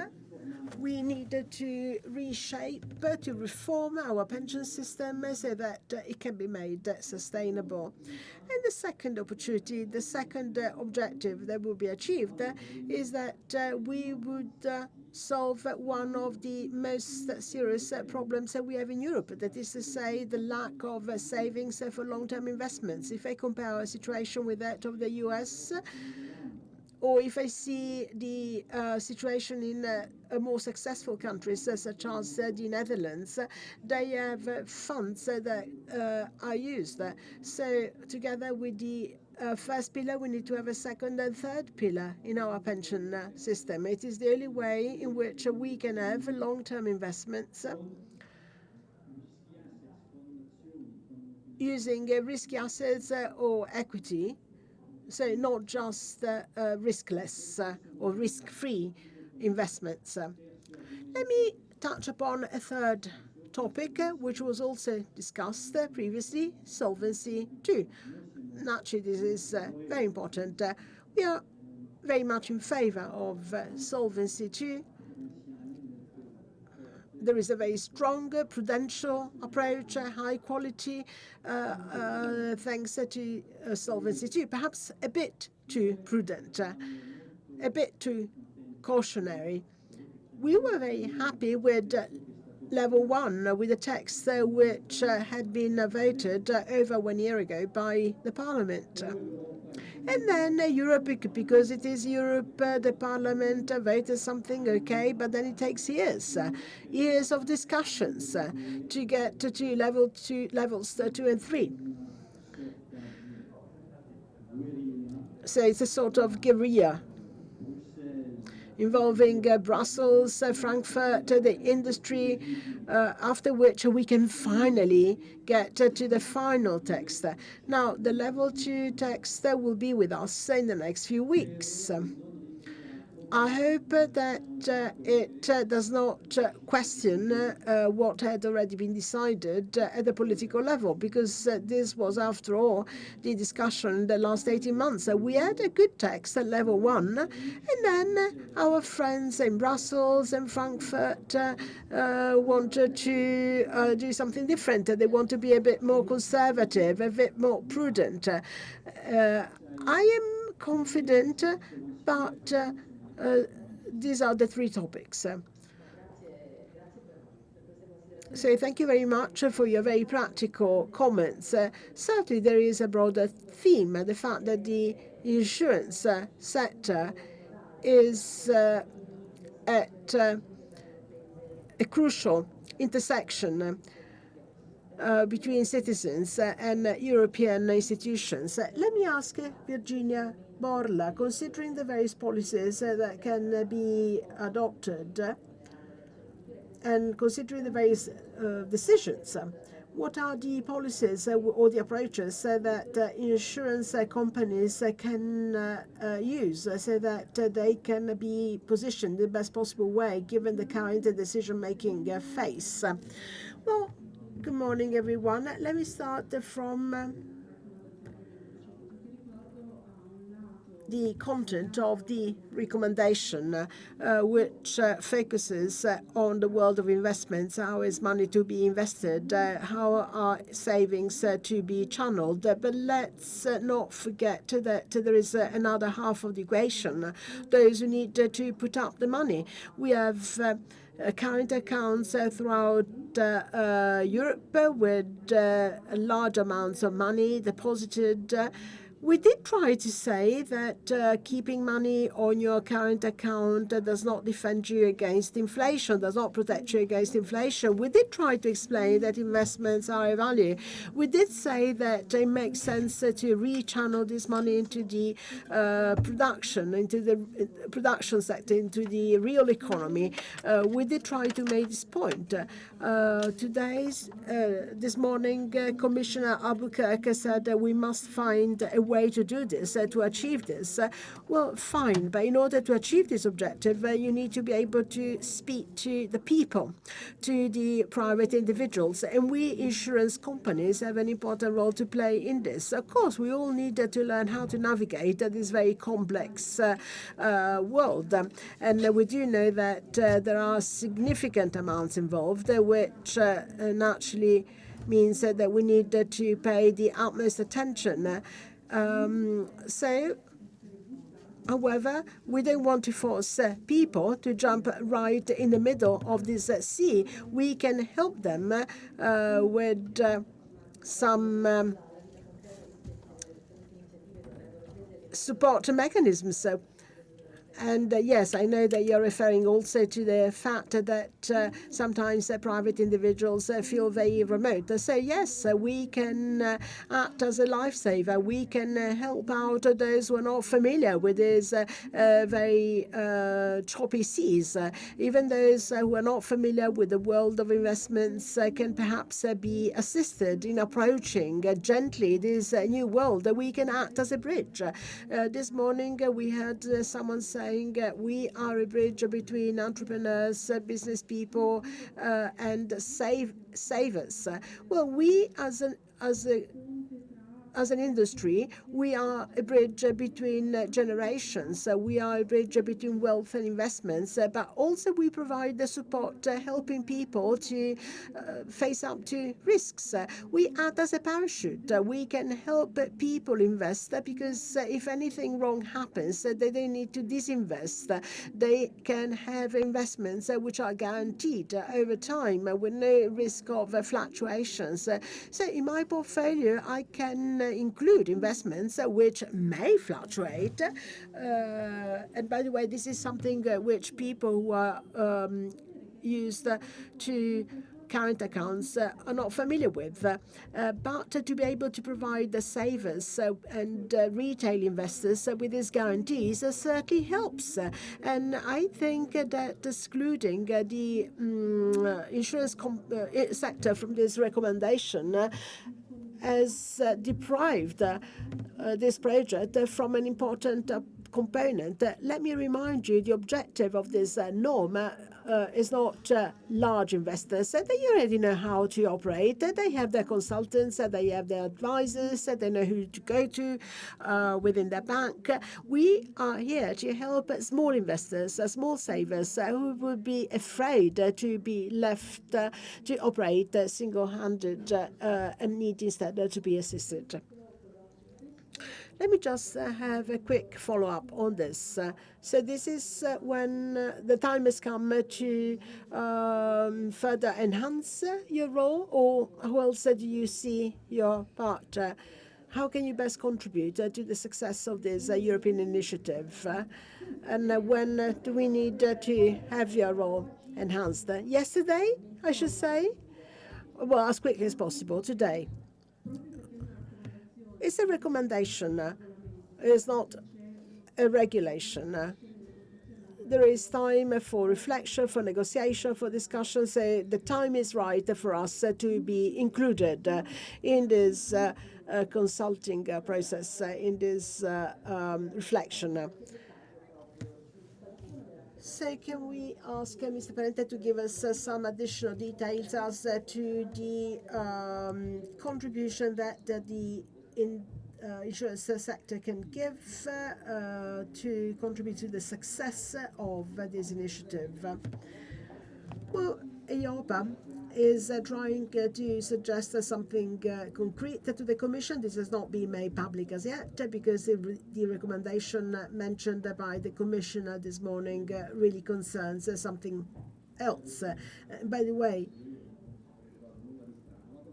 I would not have been surprised had she mentioned insurance products, but we are working on something different here. And here again, let me say that I share the urgency which was mentioned by Enrico Letta. We have worked to try and do things differently from the past, when things were done more slowly with the participation of all domestic experts to try and find a convergent view, suggesting the Commission how to proceed. But this time things have been done in a completely different way. We worked in summer with the EIOPA staff. We did hear from the national authorities, and then in just 3-4 months we responded to the Commission's requests. We felt this sense of urgency. We realized that we needed to operate quickly. We tried to come up with concrete proposals on how to revitalize this sector. Two birds with a stone, as you were saying, Frédéric. Both revitalizing, rechanneling these huge amounts of savings that Europeans have. Europeans save 3 times as much as Americans, not to mention Italians. I'm a European. I'm speaking Italian, but I think as a European. Anyway, we have these huge assets, these huge amounts of savings that need to be better channeled. And then we have the problem of the pension system, which needs to be put right. Things are somewhat different according to the various member countries, but we know that there is going to be a pension deterioration from 36 to 51%, and the first pillar alone cannot respond to this requirement. We need pillars 2 and 3. And we have provided some specific proposals, as Commissioner Albuquerque said. IRP 2 needs to be improved. We want to have these voluntary schemes. So anyone wishing to scale up the managed assets could do so with this 28th regime. Let's see if it is approved. I am confident that in the November communication we shall see something. And then, as President Liverani was saying, there's been a sort of failure for Europe because we have worked on this regulation on a pan-European personal pension products, and now we have just 2 products in the market, one from Cyprus and one from Slovakia. And this is not what we expected. It's not the success we anticipated. We know why we failed. Partly the cap which was introduced on costs by Parliament, partly the treatment the tax treatment introduced by countries which was not always in line with recommendations. We did make a proposal on how to revitalize this pan-European personal pension product initiative. We need also to engage in rebranding. So Europension, a simple product. Fundamentals are no different from what we had before. We just need to do away with obstacles which are derived from the complexity and from the cross-border dimension of this initiative. So we may have products which are only products, which are truly supranational can benefit from this label if the Commission accepts our proposal. And this means that we can revitalize a product that can be used for pensions. So we do have an emergency in our pension systems to a different degree according to the different country where you may be located, but it is there. Frédéric de Courtois, back to you. The insurance sector, together with the pension system, is one of the sectors where individuals and savers need to be educated more and better informed of the various initiatives underway. So we do have this initiative which is merely targeted at the small retail investors. So what are the initiatives that you're adopting in order to boost the participation by a wider public? How can you boost and facilitate better participation? Well, let me say that we need a strong financial sector, a transparent and affordable financial sector. And if I look at Europe, I'm being provocative here, but in Europe we no longer have world-class banks. We no longer have asset management companies which are world-class. We have world-class insurance companies still, but let me say something more. There's insurance companies in Europe today have 2/3 of medium and long-term investments by European nationals. So we don't want to weaken, but we do want to simplify. And let me give you a couple of examples. We have this famous FIDA regulation, which Commissioner Albuquerque is very fond of, but we don't like it at all. And why is this? Well, we are not at all favorable because typically this is a regulation where there is no business case. You have very high costs. And it forces us, European companies, to share our data with major American players.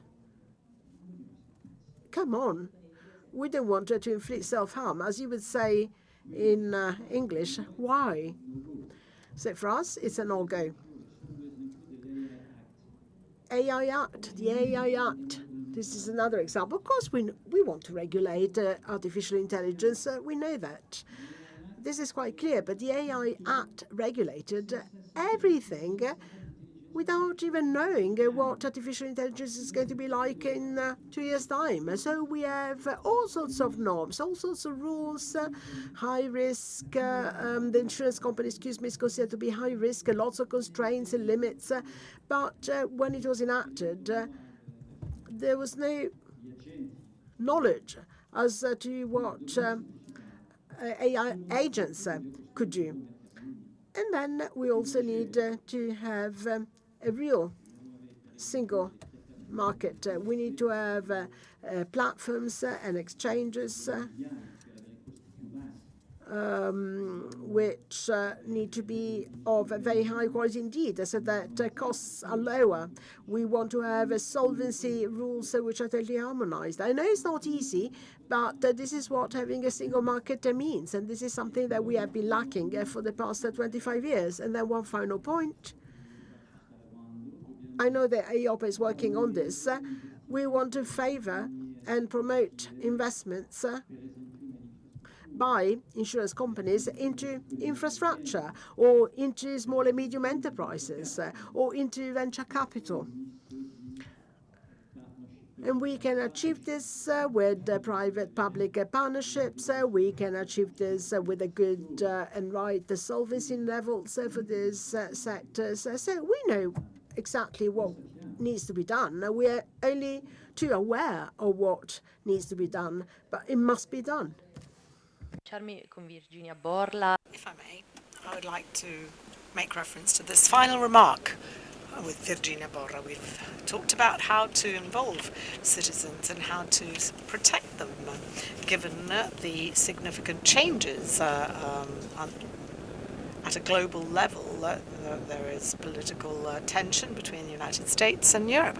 How can the insurance sector, how can the venture capital sector, and how can businesses be involved? Italian businesses, as we know, need some form of support. And how can we focus this, bearing in mind the need to develop infrastructure as well?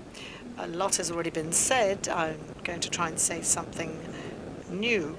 Well, I think that there are some very fascinating conversations on this same topic at the moment, but this panel, you see, is great because you all have a different background. So perhaps you could talk about your view representing a bank such as Intesa Sanpaolo with instruments that are very different with respect to the other organizations and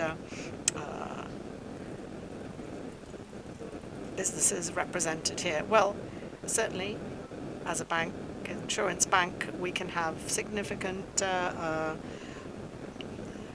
advantages. We know our clients.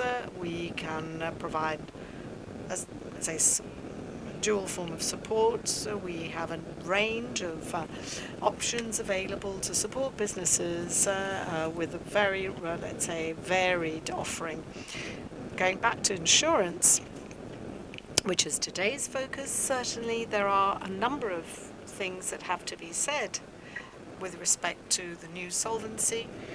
We need to understand the constraints. We will need to see how to manage, let's say, capital constraints differently if needed. Secondly, we need to inform businesses that there are other options available in our country, in particular for small and medium-sized enterprises. Mostly, people, the source of funding is through a bank or households. The idea that there is such a thing as venture capital, that there are funds that access through that route, we engage in medium to long-term investment, and we can invest in these sectors, and so knowledge is fundamental. I'd like to also add another point tying up with what we were saying earlier with respect to pension funds. We talked about pension funds, and by definition these are very long-term investors, and they don't just require a better coverage, but we know that those who already have some form of coverage tend to show low risks, to select low risk 20 30-year solutions, which means limiting the end result. So on the one hand, we have culture, knowledge of what is available, and then we have the contribution of those who invest through pension funds, amongst other solutions. And we mentioned Germany this morning. Well, one shouldn't start at the age of 18. We should start from birth.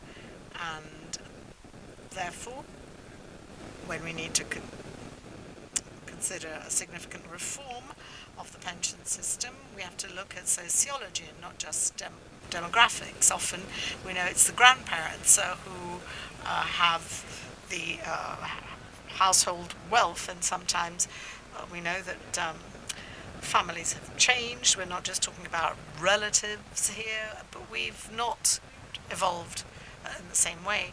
We've just stuck with the standard approach. This is an important process. And then finally, some European countries are reaping the benefits of tax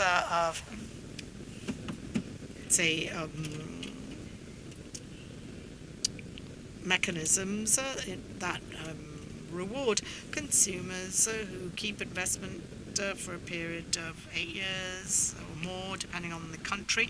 And this is something we should consider because it gives us the possibility of increasing duration and not just being a bridge between, let's say, old and new clients, but we can also guarantee investment as a bridge, increasing the total mass and offering new solutions. There's so much that one could do. There are various factors involved. We have to try and take a comprehensive approach, and as we were saying this morning, talking about the report, the aim is to ensure that an investment stays in Europe, because if we don't do anything and others were to make significant choices before us, then of course the risk is that culture and development opportunities are not going to concern Europe, but other regions of the world. And now we have with us Riccardo Barbieri, who is Director Barbieri Hermite, Director General of the Treasury, Ministry of the Economy and Finance. Can you hear me? Yes, we can hear you. Now, of course, it's very important to shift the focus somewhat. So far, we've talked about what the insurance sector can achieve within the framework of the Savings Investment Union. And of course, it is very interesting to hear from a more institutional perspective, from a political perspective, because certainly the insurance sector must work hand in hand with institutions. So the question for Mr. Hermite is, could you kindly give us a brief overview of what Europe is doing with respect to the SIU, and could you also tell us how we can, let's say, see the opportunities for the insurance sector?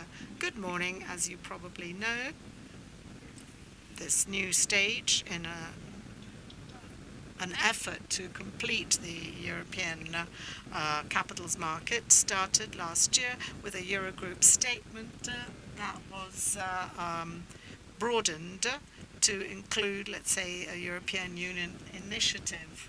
The Commission in spring launched an initial communication.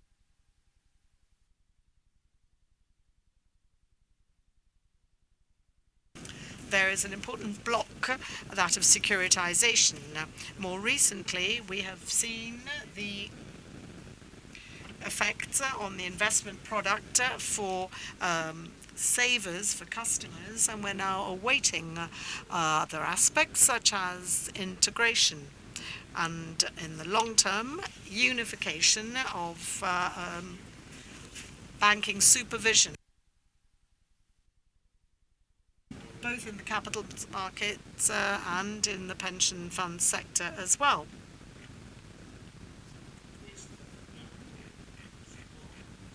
Obviously, we need to support this effort, bearing in mind that the Capital Markets Union can be successful. The interpreter apologizes, but unfortunately the speaker's image has just frozen. We have to achieve an efficient integration of the European capitals markets, and we have to ensure adequate fragmentation. Chiara, quali sono le aspettative, quali sono gli obiettivi per quanto riguarda l'Unione del Mercato dei Capitali? We have to consider that these measures that we're discussing have in many instances been considered as a sort of cure-all for problems such as low level of productivity growth in Europe compared to the US. Of course, there are many other problems that explain this underperformance, and yet we share the idea that an integrated capitals market is key for our strategy, and therefore when it comes to the insurance sector as well, the aim should be that of ensuring harmonization in the medium to long-term integration with respect to the supervisory system. This is key not just for the operational success of the system, but also to guarantee the availability of safe solutions. We know that there are products that have been vetted, say, but obviously we need to make sure that if they're sold in other countries, they should not generate problems. So we have to focus on the efficiency of the sector, the growth of the sector, and last but not least, the interpreter apologizes. Unfortunately, again, the sound and the video is just frozen.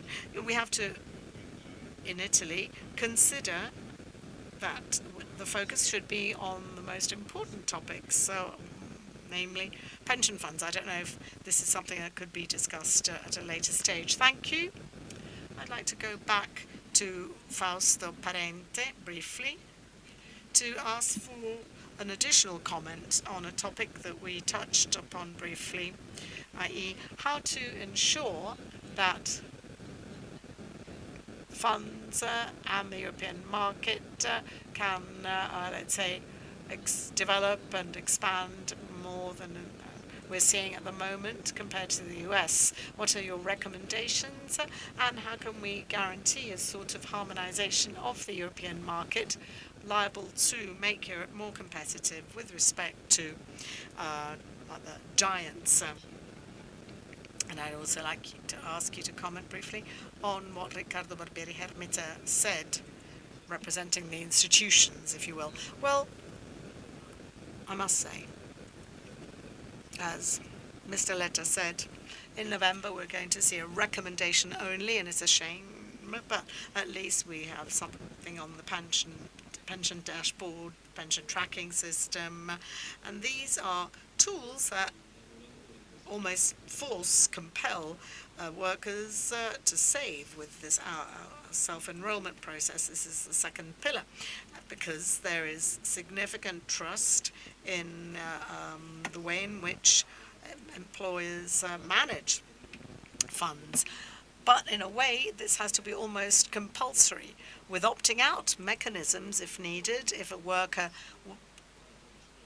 would like to exit this. But there have to be a set of incentives to ensure that people save more. Tracking instruments are available in some countries, not in others. It's quite easy. Every citizen via an app can check the projection to see when the first, let's say, pension will be paid in and how much it will amount to, the replacement rate.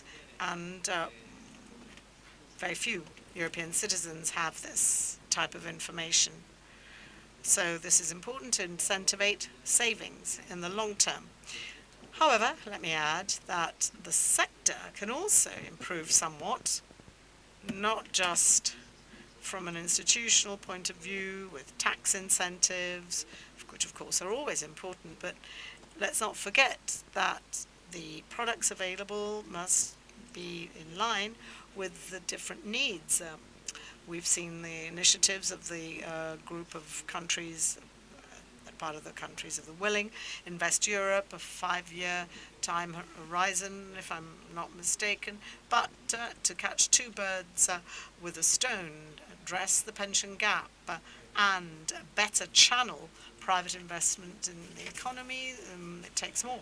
It takes products that are both long-term and also specifically designed for capital accumulation and deaccumulation, because we know that when people retire, they need to be able to save in the long term, because luckily life expectancy has increased and will continue to increase. So the products have to be more, say, far-sighted, more long-term. And how can we involve citizens more? A question from Mr. Barbieri. Given this constant demographic change, which is also to change our approach to investment and saving. We can't hear you, says the moderator. Scusate, l'ho disattivato. My fault. I'd forgotten to switch my microphone on again. And we have to consider the different dimensions.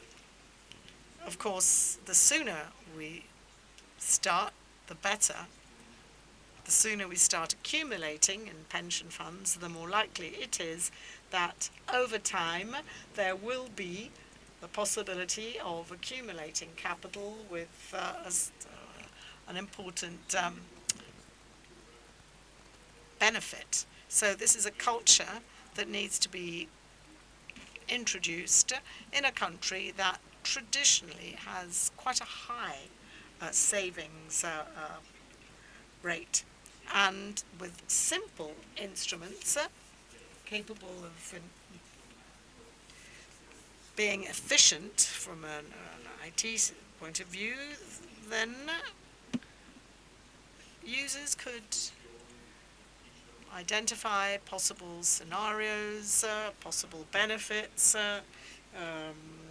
depending on age, depending on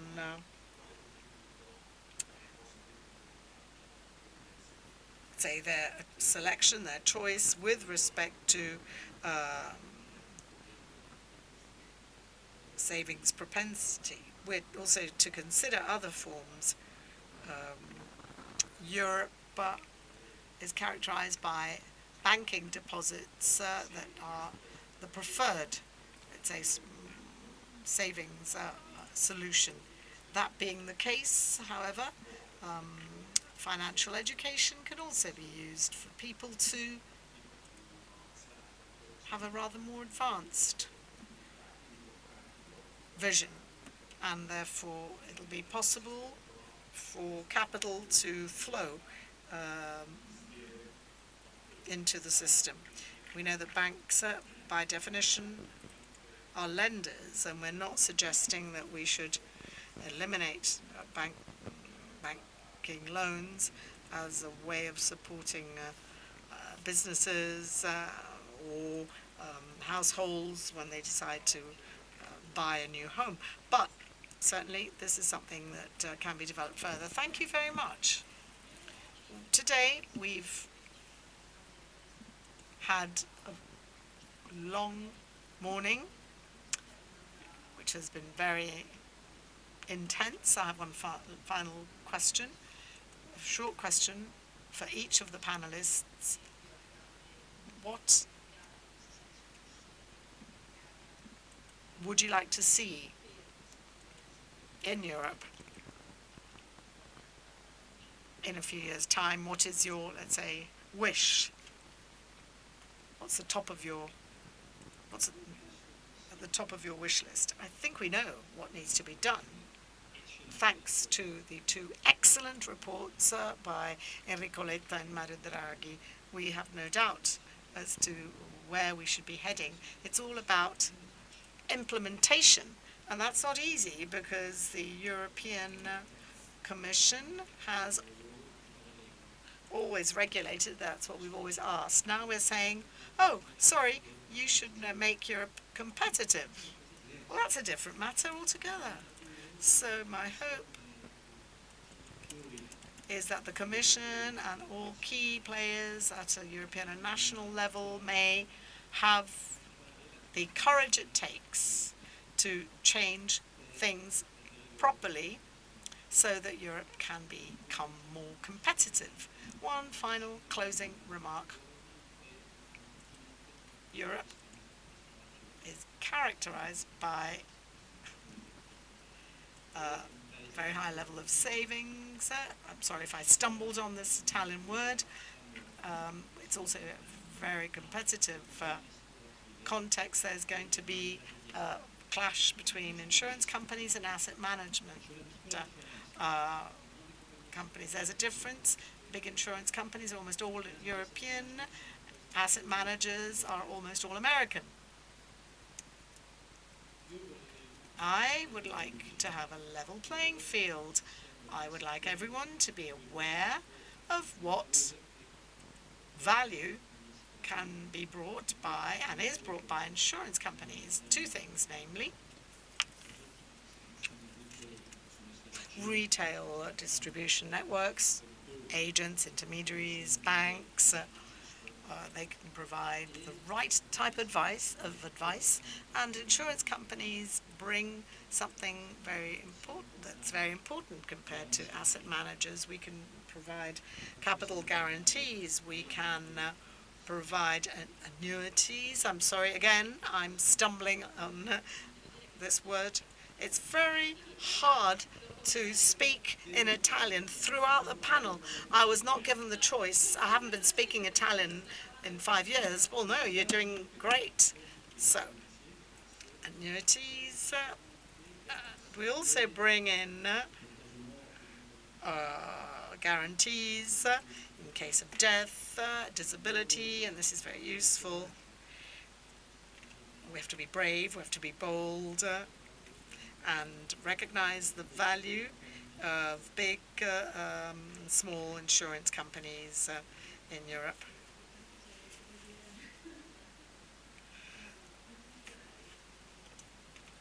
I'd like to add the following.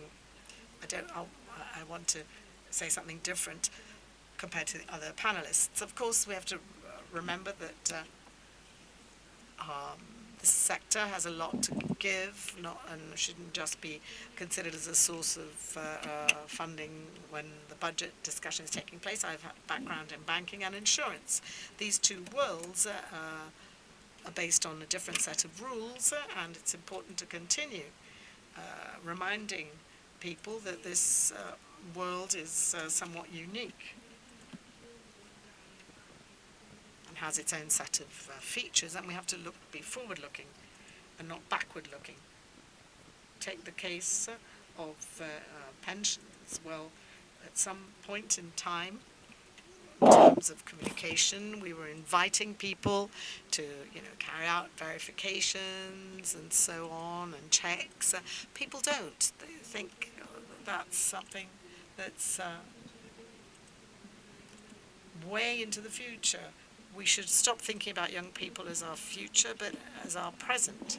And that can enable us to start acting now for the current benefits, and not wait 20 years, because in 20 years' time we will have a future only if we start working on that future today, in the present or in the past. Well, after having spent almost 10 years in Frankfurt to try and reach some form of convergence on national supervisory practices, in the next 5 years, I won't be around, probably, but hopefully this is going to be the case. My hope for the next 5 years is to ensure that the single market be the single market of citizens, because now it's only the single market of businesses.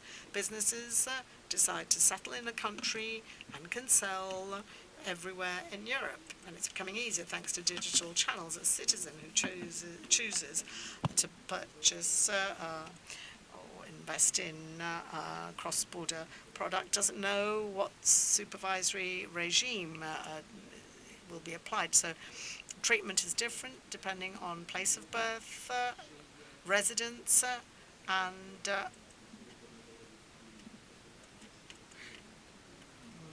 say place of establishment of the insurance company. And as Mr. Signorini said, we are not looking to go back to attributing powers to national authorities, but we really do need to make sure that we can solve these possible crises. I fully agree with what Frédéric said. We have to safeguard our insurance champions with a single supervisory system involving big groups. I know you're going to disagree with me, but why can't AXA use its internal model in certain European countries? Why? Because local authorities have some doubts.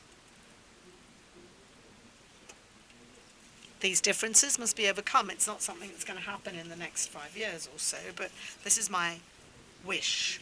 As we've seen in the banking sector, we have to promote competitiveness, ensure that there is a level playing field, and that can only be delivered if we have a more integrated single supervisory mechanism.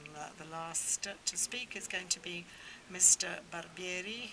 Well, as a general rule, we are committed to promoting the SIU, the Savings Investment Union, looking at the benefits for all and our country in particular. There's one important point to be made. The insurance sector obviously must be able to offer the right types of assets, considering the type of investment involved. For instance, securitization is potentially an important aspect. We have to make sure that insurance companies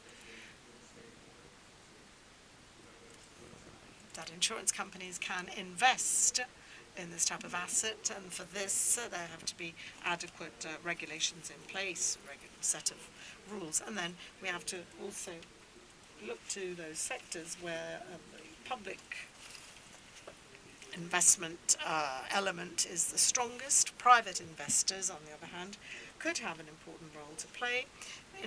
Investment in infrastructure can develop assets that could be very suitable given the type of investment that insurance companies are more likely to be interested in. So we mustn't just focus on what we were saying earlier, i.e. integration or unification of supervision, but we need to seek to harmonize it at the very least. Furthermore, we also need to have assets which can bring improvements benefiting our economy, our growth, and our public finances. And this is a topic of huge relevance in the next few years for countries such as us and Germany. Germany has announced significant public investment projects, but in all likelihood there's going to have to be a mixed system, to say the very least, combining both public and private sectors. And I think that once again there will be the opportunity to develop, let's say, the real economy and the insurance sector at the same time. I'd also like to mention initiatives to mitigate climate and environmental risk. We've introduced an innovative legislative approach in our country. There's still room for improvement. We can broaden this approach to promote insurance against catastrophes and natural disasters. Thank you. I really wish to thank our panelists today. This was a fascinating round table discussion, and I hope your wishes may all come true. Thank you.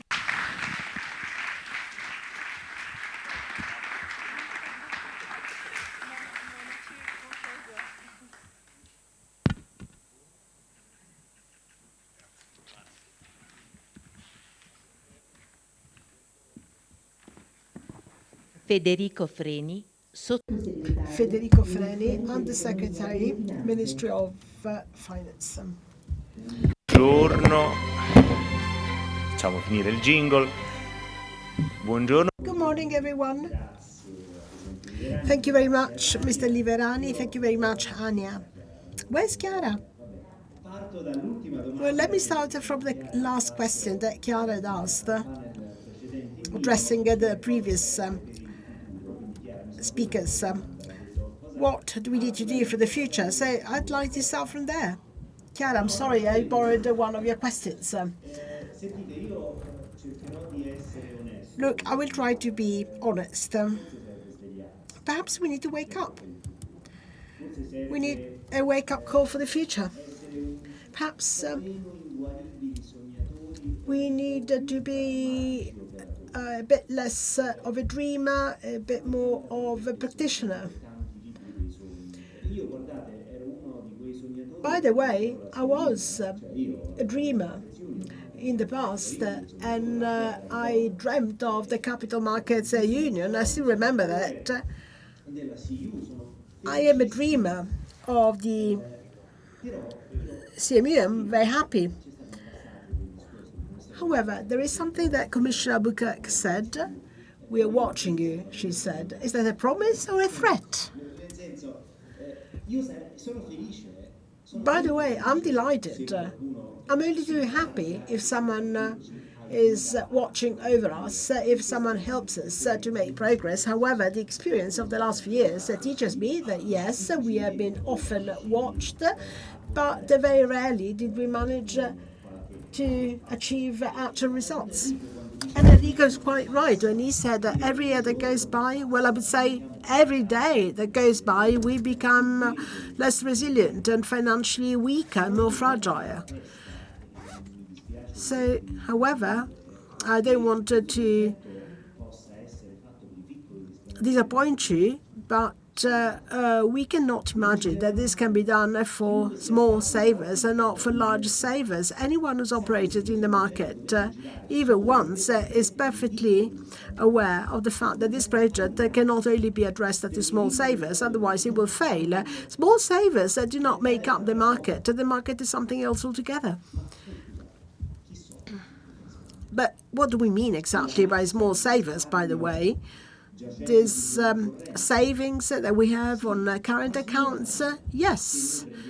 But an everyday woman called Maria, the epitome of a small saver, she's fed up with just keeping 10,000 euros in a bank account. She wants to mobilize it. She wants to use it so that she can contribute to the economy of the country. She's not going to buy securities herself. She's going to ask a financial consultant, and hopefully she's going to invest in a balanced package which may or may not include some securities, or perhaps she's going to go straight into funds. But whatever, certainly this lady is not going to invest herself. There is only a very tiny percentage of savers who make direct investments at their own risk and peril, by the way, sometimes with disastrous results. So this mythical figure, the small saver that needs to be protected, I'm all in for protection, of course, but they're not going to be protected by devising a specific ad hoc legislation. They will never go straight to the market. They will always have a mediated approach. They will always go through an intermediary. And this is going to be the case increasingly. If you look at the role of financial consultants, they are rising, while instead direct investments are declining. So small savers, if they are to be helped, require the presence of an ecosystem which makes it possible for large investors to create products which are geared to the needs of small investors. So we all want to have harmonization of the market, but this does not mean harmonization or homogenization of products, because products which are all alike are not resilient to shocks. If we have identical products, if we have products which are all alike, which are not differentiated, the system is going to be a lot more fragile than it already is. By the way, I'm not a fan of financial markets. I would like to have a single capitals market. That is something I've wanted for years, but we also must face up to reality. We can all dream about a night. At day, you need to get down to work. And by the way, you can fall asleep at your desk and dream again, but theoretically, when you work, you should really try to translate your dreams into practice. And translating these dreams into practice means starting from the only point that is really necessary to invest small savers to rechannel their funds, explaining that it is necessary for the country and useful for them not to keep their 10,000 euros on a current account, but rather to use it for alternative investments. And perhaps this lady, when she becomes a mother, can open up a supplementary or complementary pension fund in a child's name, and they can start paying 50 euros a month into this account.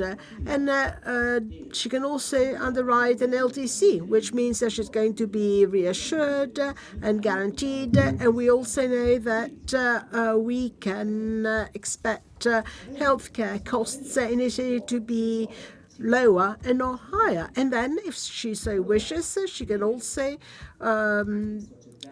start a health policy, a health insurance policy. So I am trying to include insurance-based products into my points. We are not speaking of dreams here. We are speaking of financial education, financial literacy, failing which we shall not go anywhere. We can continue dreaming of having single markets, but unless we educate our citizens, our savers, we will never be able to have a true union. Otherwise, people will continue being afraid of a single market, of having a real union. And by the way, this financial education is something which is sorely lacking. If you visit any school in Italy, I'm not saying a primary school, but a secondary school, the best secondary school in the best, most sophisticated city in Italy, where you have an elite, take your pick, it doesn't matter which, and ask 3 very simple financial literacy questions. You will be psychologically destroyed by this experience, because you will realize that these teenagers, these young adults, and don't know the first thing about anything. I'm not speaking of primary school children. I'm speaking of teenagers. We have a total lack of financial education. So this is where we need to start from, because if we don't start, we shall never have the final result. So it isn't just a question of imagining wonderful future achievements. We just need to look at reality how it is, not how we would like it to be or how it could be. Actually, it would be a wonderful world if tomorrow morning, instead of having 10 different exchanges, we had only one, or if instead of having N markets, we only had one. okay, Deutsche Börse and Euronext will then need to settle and be reconciled because the markets union is not being achieved because there are some economic interests which prevent an agreement from being reached. But this is a different matter.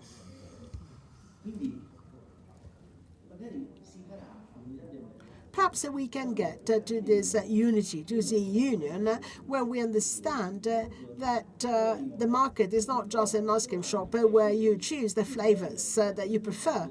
A market is a place where you can lose and win, where there are fluctuations. That's the way the market operates. It isn't a safe haven.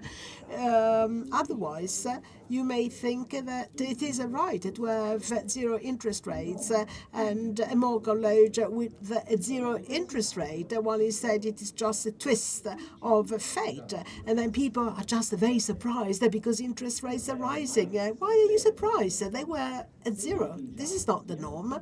It was expected interest rates would rise. So if we think that the market is like an ice cream parlor where you just come in and choose the flavor that you prefer, then you might expect that everything is always bright and wonderful, which is not the case with markets, and not at all. So if we are able to educate our children, if we can teach our our children, if we help them think that everything is going to be wonderful with the market, our future generation, our children, will not blame us when things go wrong. They will blame the market. And this is all wrong. We must certainly teach that markets are a wonderful thing. They are necessary, but they can also give you some unwelcome surprises because this is what markets are. Then we can certainly discuss whether or not markets are the best possible solution. There was a wonderful legal discussion on this in the 1990s, and it is, I think, a fruitful discussion. Perhaps markets are no longer the entities which impose the law today. So perhaps a government should consider markets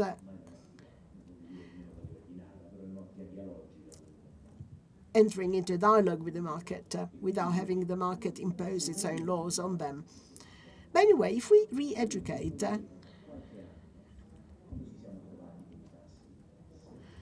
we can truly achieve what we wanted to obtain. However, if we don't re-educate, we can be in a very dire situation indeed. There was this major disenchantment with interest rates. People were heavily disappointed, but it was a lack of information, lack of education. Small savers, who, after all, are those who elect the members of the European Council, may be unhappy with the current situation of interest rates, but they are not put right. These small savers are not being educated, are not being corrected. We are not setting the record straight. So the role of insurance companies today, well, we know that insurance companies play an extraordinary role in our everyday life, but one of their specific roles is also to educate savers that markets can do well or do badly. That you may be fine, in good health today, but you may not be in good health tomorrow, which means that you need health protection. We have spoken of NatCat policies, NatCat natural catastrophe insurance. We often say that these policies are for the rich, even health care or health policies are for the rich, but this is the situation in the whole of Europe. These policies exist in all European countries. I know we are close to our lunch break, so I don't want to take up too much of your time, but we can certainly continue dreaming of a hypothetical market, or we can instead work on the market we would like to have in a practical way. But this market cannot be built if we think everything is easy and positive. And what we therefore need is financial education, which takes into account the political impact which follows financial education. So if we keep this in mind, probably our children can look forward to a real single market, which is what we want today. And if we don't have it, we are to blame. So if we want to build it for our children, we can start educating them and educating ourselves so that we are ready for this new single market. Giovanni Liverani, Presidente ANIA. Giovanni Liverani, President of ANIA. So, ladies and gentlemen, we come to our lunch break, so I will not be too long. Certainly, I wanted to thank all of our rapporteurs for their interesting contributions. We heard from various speakers with different positions, different perspectives and new viewpoints. We heard from the European Commissioner, we heard from the Italian government, we had the two representatives of our regulator, we had companies representatives represented, the business sector represented. But in actual fact, there was a great convergence. It was almost tedious, but this is excellent news because we have this very important topic, the Savings and Investment Union, which can help Europe strengthen its position against a very complex geopolitical backdrop where Europe has been weakened. So if we all converge, if we all agree, this means that we are all aware of the fact that we need to get things done quickly, as Mr. Letta was saying, and as Mr. Freni said right now, we cannot just dream. We also need to translate these dreams into practice. So my hope is that also thanks to this conference, we can set the stage for this project to be implemented as quickly as possible. Let me close by mentioning the need to have a more widespread insurance awareness and culture. This is one of the reasons why we decided to organize this conference today. It is important for people to understand the role of insurance companies for the single capitals, the single capital market, for the Savings and Investment Union. We can organize additional events to address other points, other aspects, the second and third pillars, the problem with NatCat policies, the silent killer I mentioned in my initial presentation, the demographic risk, hence the need to protect citizens against economic fragility and physical fragility in their third and fourth age.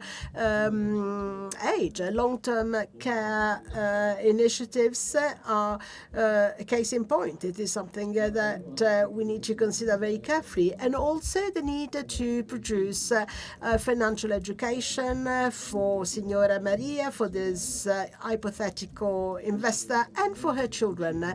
And in November and December, we shall address this problem by introducing initiatives in the secondary schools in in a number of large Italian cities, so that these students can be informed of what insurance companies do and what the insurance sector is all about. The insurance industry can certainly help our country to grow, but it is also a very valuable instrument to solve some very relevant social and economic problems. I would like to thank all those who have contributed to the excellent organization of this event, and I wish you a fruitful day. Thank you.